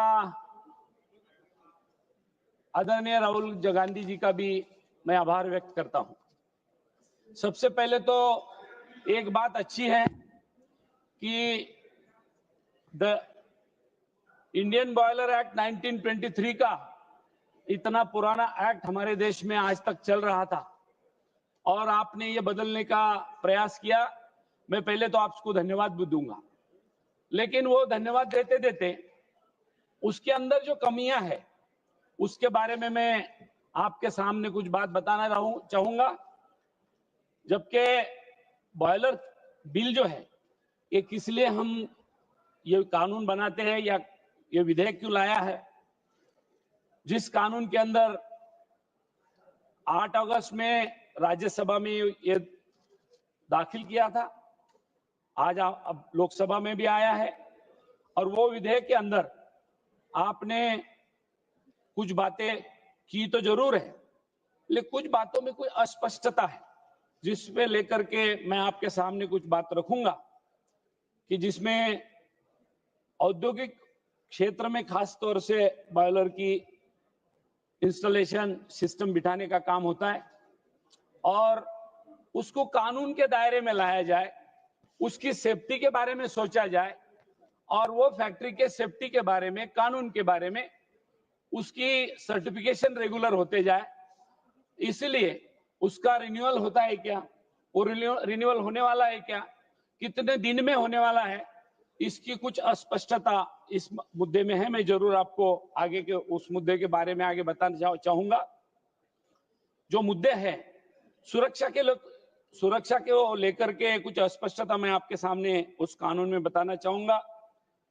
ये जो विधेयक है कुछ क्षेत्रों में राज्य सरकार ने कुछ चीजों के इसके अंदर दायरे में छूट गई है और कुछ छूट देने की अनुमति दी है और उसमें हमारा ये तर्क है कि इस छूट में छूटने वाले क्षेत्रों में बॉयलर की सुरक्षा की गारंटी नहीं रहेगी, इसलिए कुछ चीजें यहां इसमें से छुटी है, खास तौर से सेफ्टी के बारे में और जिसमें दुर्घटना बढ़ने का ज्यादा खतरा बढ़ सकता है, संभावना हो सकती है। इसलिए मैं आपको ये सेफ्टी के बारे में एक बात बताना चाहूंगा। दूसरी बात ये है कि छोटे छोटे जो इंडस्ट्रीज है या उद्योग है, वो छोटे उद्योगों पे भी ज्यादा बोझ आपने इस बिल में डाला है। अब जैसे नए सर्टिफिकेशन लेने की जब जरूरत पड़ेगी, नया सर्टिफिकेशन जब हम लेने को जाएंगे, रिन्यूअल करने को जब जाएंगे, तो बॉयलर की मरम्मत करने के लिए योग्य व्यक्ति की आवश्यकता है। तो छोटे छोटे जो एमएसएमई जैसे छोटे छोटे उद्योग है, वो आदमी कहां से एक बॉयलर अटेंडेंट हमेशा के लिए अटेंडेंट रखना बात अलग है, मरम्मत करने के लिए भी आदमी रखेगा तो वो कब से कैसा रख सकता है। इसलिए वो छोटे उद्योगों पे इसका बोझा पड़ने वाला है, उसका अतिरिक्त खर्च है, प्रशासनिक परेशानी बढ़ रही है और कुछ कहां ऐसा भी कहा जाता है इज ऑफ डूइंग बिजनेस के उद्देश्य के ये खिलाफ भी है। इसलिए मैं मंत्री जी से दूसरी बात और तीसरी बात ये रखूंगा पर्यावरण के बारे में। उसके बारे में इसमें बहुत बड़ी मुझे चिंता लग रही है कि पर्यावरण के बारे में आपने इसके अंदर बॉयलर से निकलने वाला जो उत्सर्जन है, जो प्रदूषण होने वाला है, उसके बारे में नियंत्रित करने के लिए कोई पर्याप्त प्रावधान आपने उसमें नहीं रखा है। इसलिए पोल्यूशन के बारे में मैं आपसे कहूंगा कि औद्योगिक बॉयलर औद्योगिक बॉयलर से जो होने वाला प्रदूषण है एक बड़ा मुद्दा है और इसकी अनदेखी आलोचना इस बिल के अंदर हुई है। इसलिए मैं आपसे बार बार ये विनती करूंगा, कुछ बातें इसमें करने की आवश्यकता है। जैसे हम जुडिशियल बारे में सोचेंगे कि जुडिशरी के बारे में न्यायिक चुनौती क्या है, उसमें क्या कमी रखी है। इस विधेयक में केंद्र या राज्य सरकार ने नियुक्त किए वाला जो इंस्पेक्टर होगा, जो बाबू होगा, जो निरीक्षक होगा, उसके फैसले के सामने अदालत में चुनौती दी। अब पहले हमारी जो छोटे छोटे इंडस्ट्री थी, वो इंडस्ट्री में हम डिस्ट्रिक्ट मैजिस्ट्रेट के पास भी जाकर के उसकी चुनौती देते थे, अपील अथॉरिटी के पास, अपीलिंग अथॉरिटी के पास जाते थे। अब आपने उसमें कर दिया है, हाई कोर्ट के सिवा आप कहीं भी अपील नहीं कर पाएंगे। इसलिए मैं आपसे ये फिर एक बार गुजारिश करूंगा, आपसे विनती करूंगा, ये जो न्यायिक चुनौती इस बिल के अंदर अधूरी रही है, उसके बारे में भी आपने सोचने की जरूरत है। ये भी मैं आपसे इस बिल के बारे में कहूंगा। रही बात हमारे जो निरीक्षक आने वाले हैं, उसको अनगिनत अधिकार दे के रखे हैं। अब ये इंस्पेक्टर आएगा और आने के बाद वो परिसर में कब आने वाला है उसको कोई पता नहीं, वो अधिकार दे दिया गया। लेकिन इसके लिए कोई सुरक्षा का उपाय, वो आएगा, उसके लिए सेफगार्ड क्या है, वो लाने वाला है या नहीं है, इसके वो अधिकारी उसका अधिकारों का दुरुपयोग करने का आशंका इसमें जताई, उसके त्रुटियां वो दूर करने की जरूरत इस बिल के अंदर है। उसके साथ साथ समय सीमा का भी अभाव है। जो सीमा हमें उसमें समय की सीमा दी है, बॉयलर की जांच, बदलाव, मरम्मत, उसकी मंजूरी, एक विधेयक में कोई निश्चित सीमा समय तय किया गया नहीं। इस प्रक्रिया में देरी हो सकती है और कभी कभी कोई फैक्ट्री वाले जो मरम्मत करने का जो पीरियड दिया गया है, 1 साल में करनी चाहिए, 6 महीने में करनी चाहिए, कौन सी इंडस्ट्री को क्या करना चाहिए।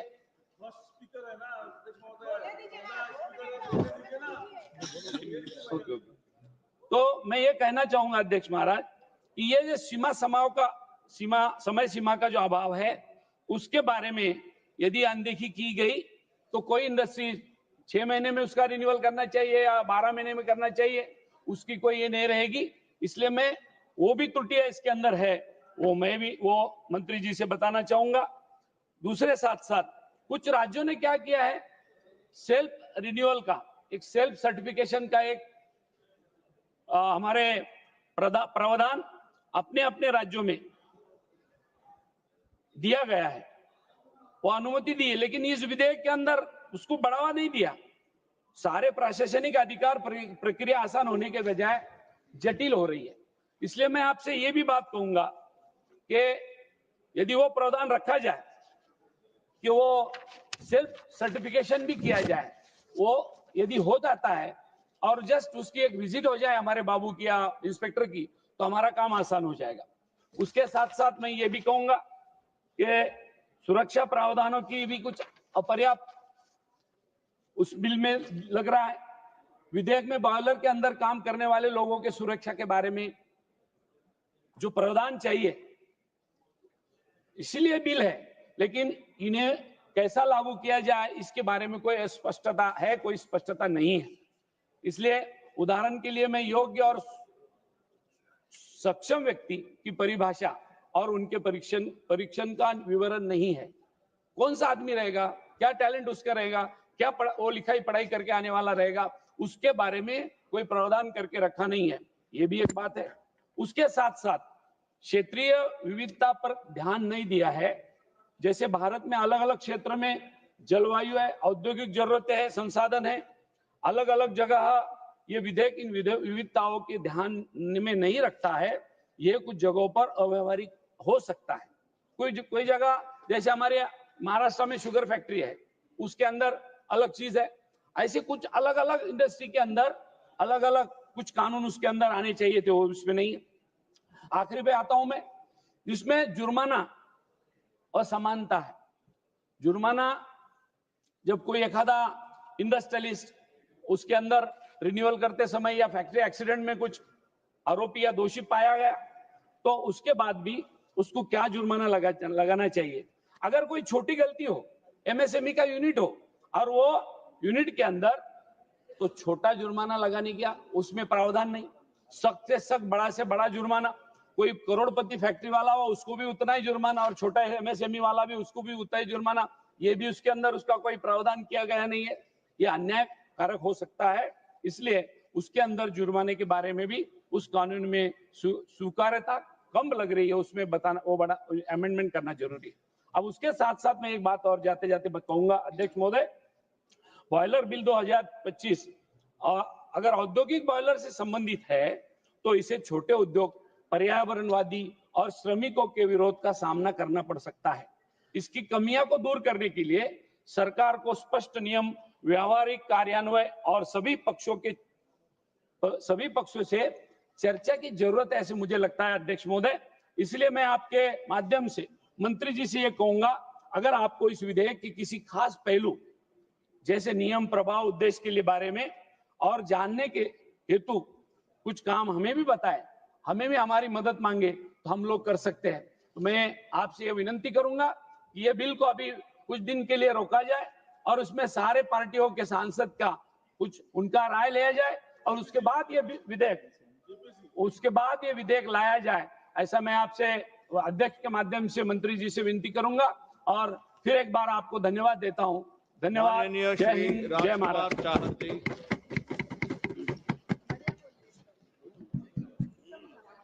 बहुत बहुत धन्यवाद माननीय अध्यक्ष जी।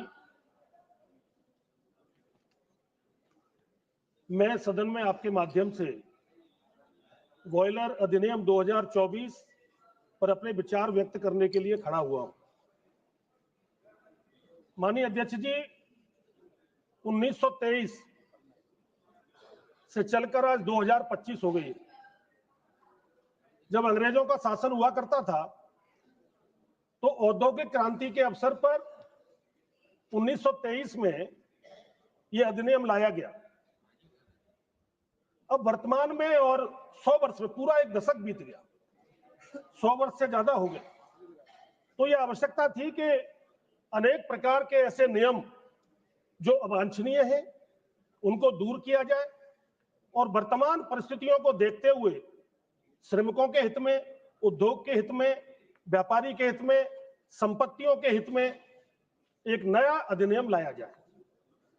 माननीय अध्यक्ष जी, मैं देश के यशस्वी प्रधानमंत्री आदरणीय श्री नरेंद्र मोदी जी को धन्यवाद देना चाहता हूं कि 2014 जब से सरकार बनी मोदी जी के नेतृत्व में, तो लगातार ऐसे अनेक प्रकार के नियम, कानून, अधिनियम, उनमें संशोधन करना, अनेक अवांछनीय, जो कह सकते हैं कि अंग्रेजों के समय पर जो नियम लागू किए गए थे, जो भारतीयों पर दंड के अनुसार दिए गए थे, जो न्याय की तरफ बदलने का काम देश के प्रधानमंत्री आदरणीय मोदी जी ने किया है।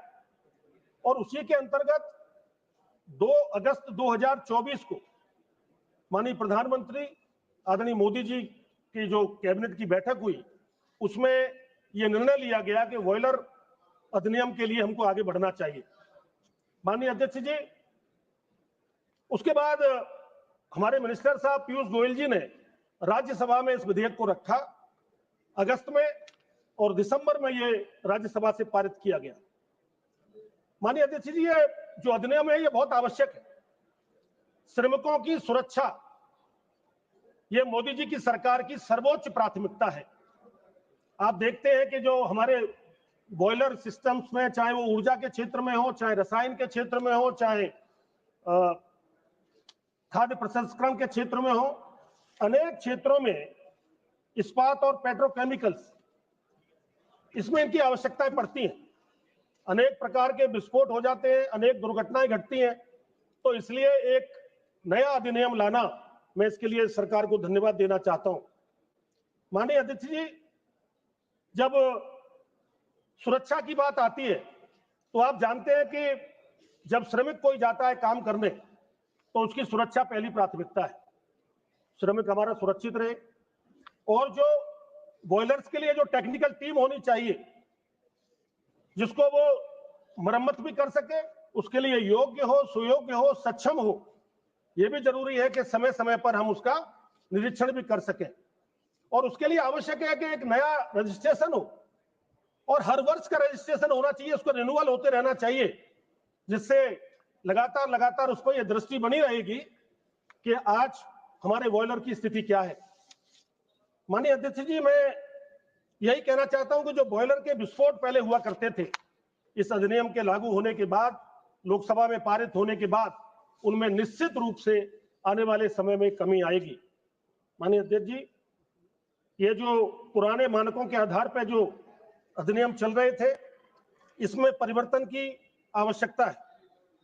भारत की बढ़ती हुई तेज अर्थव्यवस्था को देखते हुए ये आवश्यकता है कि एक नया कानून बने, बॉयलरों का निर्माण, निरीक्षण, पंजीकरण, संचालन, सुरक्षा के मानक बेहतर बनाए जाए। यह विधेयक औद्योगिक दुर्घटनाओं को भी कम करेगा और वहीं पर बॉयलरों की रखरखाव और निगरानी की ओर भी हम लोग आगे बढ़ेंगे। माननीय अध्यक्ष जी, इस विधेयक में इसको 6 खंडों में, इस अधिनियम को 6 अध्याय में विभाजित किया गया है, जिसमें अलग अलग प्रकार के अध्याय उससे जोड़े गए हैं और इसमें 1923 के जो अनावश्यक अप्रचलित जो प्रावधान थे उनको हटाया गया है। माननीय अध्यक्ष जी, ये इसके लिए एक केंद्रीय बॉयलर बोर्ड का भी गठन किया गया। केंद्रीय बॉयलर जो बोर्ड होगा वो आने वाले समय में कुछ नियम बनाएगा, उन नियमों के साथ राज्यों के साथ वो उसका परस्पर संबंध भी रहेगा और साथ में श्रमिकों की कल्याण के लिए और जनता के श्रमिकों का कल्याण, जनता का कल्याण, इसको सुनिश्चित करके औद्योगिक विकास में समर्थ हो सकेंगे। कोई भ्रम न रहे, इससे बचने के लिए केंद्र और राज्य सरकारों में आपस में पारस्परिक समन्वय की भी आवश्यकता इसमें रहेगी।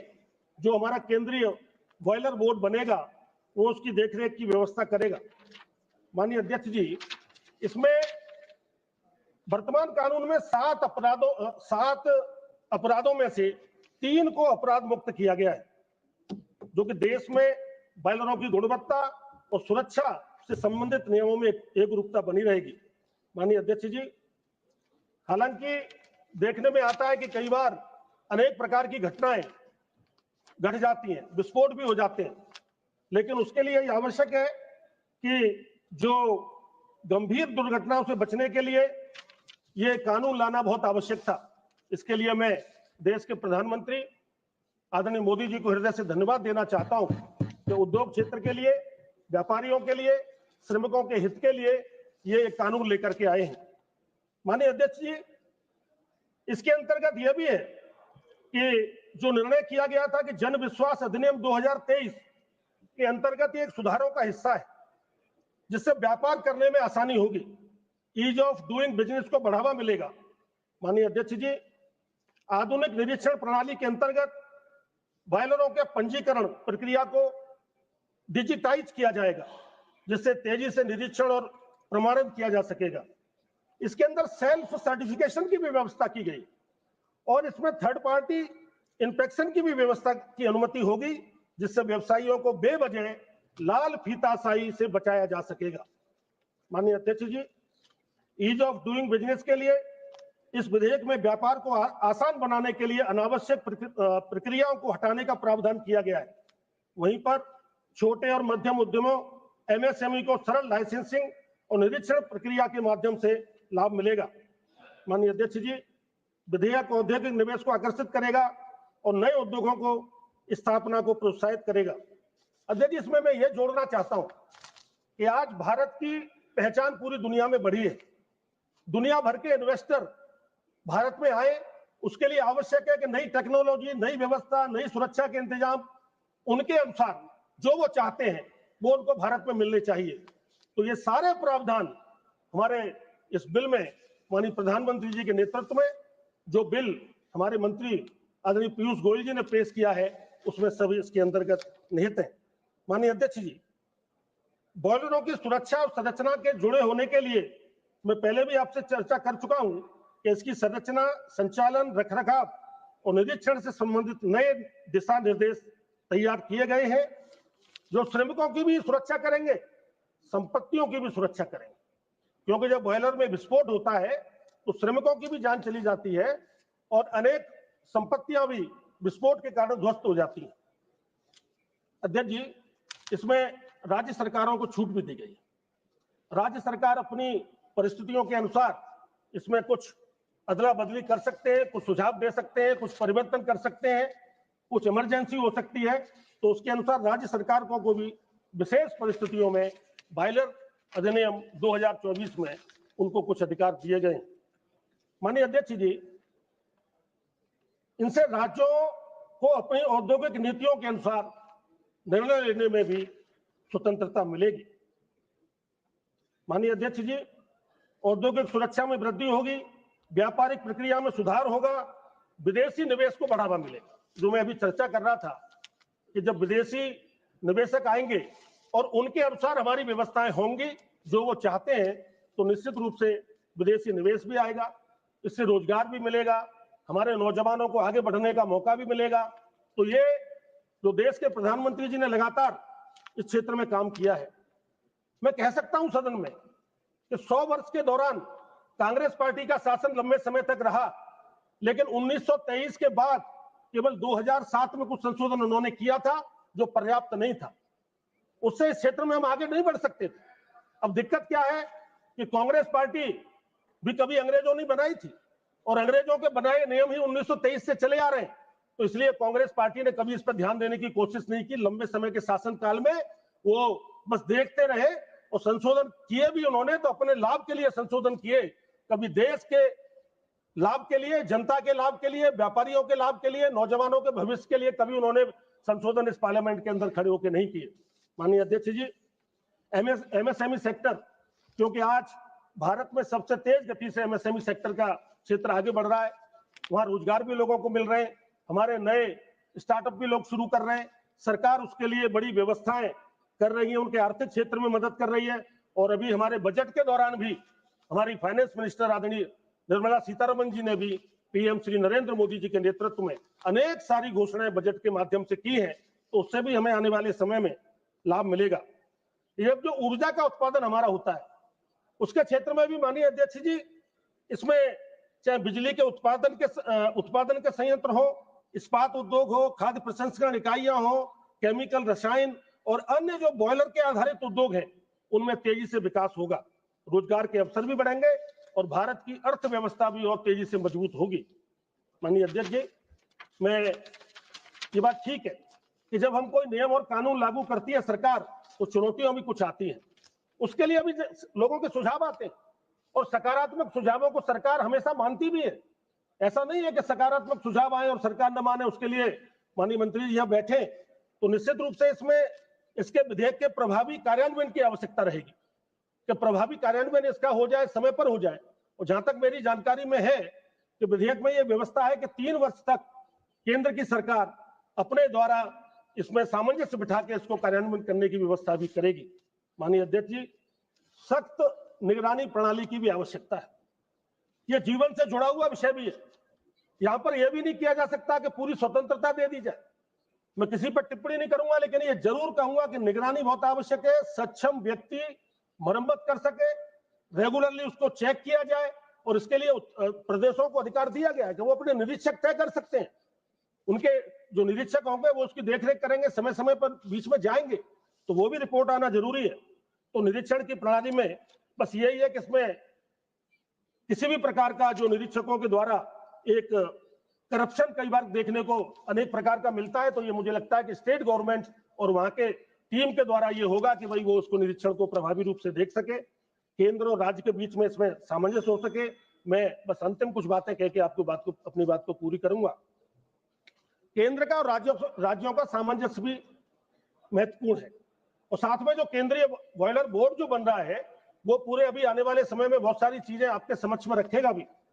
माननीय अध्यक्ष जी, 2024 में भारत में औद्योगिक सुरक्षा और व्यापार सुगमता बढ़ाने के लिए यह एक ऐतिहासिक कदम है। यह न केवल बॉयलरों की सुरक्षा सुनिश्चित करेगा बल्कि नए उद्योगों को, निवेशकों को भी आकर्षित करेगा। इस विधेयक के माध्यम से बॉयलर निर्माण और संचालन में पारदर्शिता आएगी, औद्योगिक दुर्घटनाओं में कमी आएगी, व्यापार और निवेश को प्रोत्साहन मिलेगा, भारत के उद्योग जगत को वैश्विक प्रतिस्पर्धा में मजबूती मिलेगी अतः मैं एक सुझाव के साथ अपनी बात को पूरी करता हूं कि इसमें फ्लाई एश करके जो एक शब्द आता है अंग्रेजी का, जो बॉयलर के बाद जो राख जैसे कहते हैं जो निकलता है, तो उसके लिए, उसके डिस्पोजल के लिए कोई व्यापक योजना, व्यापक व्यवस्था जरूर की जाए। अक्सर ये देखने में आता है कि अनेक जगह खेतों में भी इसको डाल दिया जाता है, उसका क्या उपयोग हो सकता है और उसकी स्टडी की जाए कि वो किसके काम आ सकते हैं, तो डिस्पोजल की व्यवस्था भी एक अच्छी की जाए। और मैं ये कहते हुए कि और उससे पर्यावरण के क्षेत्र को भी मजबूती मिलेगी। और मैं उन्हें देश के प्रधानमंत्री आदरणीय श्री नरेंद्र मोदी जी को बधाई देते हुए कि अभी 20 मार्च को कोयले के क्षेत्र में, कोयला उत्पादन में 1 बिलियन टन कोयले के उत्पादन को क्रॉस करने का काम भारत ने किया है, तो इसके लिए प्रधानमंत्री आदरणीय मोदी जी को बधाई। और मैं यही कहकर कि इस विधेयक के पक्ष में मैंने बात रखी है, सरकार के पक्ष में मैंने अपने विषय को रखा है। मैं इस विधेयक का पूरा समर्थन करता हूं और सदन के सभी माननीय सदस्यों से मैं अनुरोध करता हूं कि देश हित के लिए, व्यापारी हित के लिए, उद्योग हित के लिए, श्रमिक हित के लिए, रोजगार के हित के लिए इस को सर्वसम्मति से इस विधेयक को पारित किया जाए। यही मुझे आपसे कहना था। बहुत बहुत धन्यवाद, बहुत बहुत आभार। श्री आनंद भदौरिया जी। धन्यवाद सभापति महोदय। मैं बड़े गौर से अपने वरिष्ठ सदस्य माननीय राजकुमार चाहर जी को सुन रहा था। उन्होंने अपने भाषण में कहा कि इस विधेयक के आने से विदेशी निवेशकों को काफी सहूलियत होगी। शायद सरकार की यही मंशा है कि इस विधेयक को लाने का, कि जो बड़े उद्योगपति हैं, जो देश के आपके मित्र उद्योगपति हैं, जो विदेशी आपके मित्र निवेशक हैं, ये अमेंडमेंट करके आप छोटे और मझोले उद्योगों का गला घोटना चाहते हैं।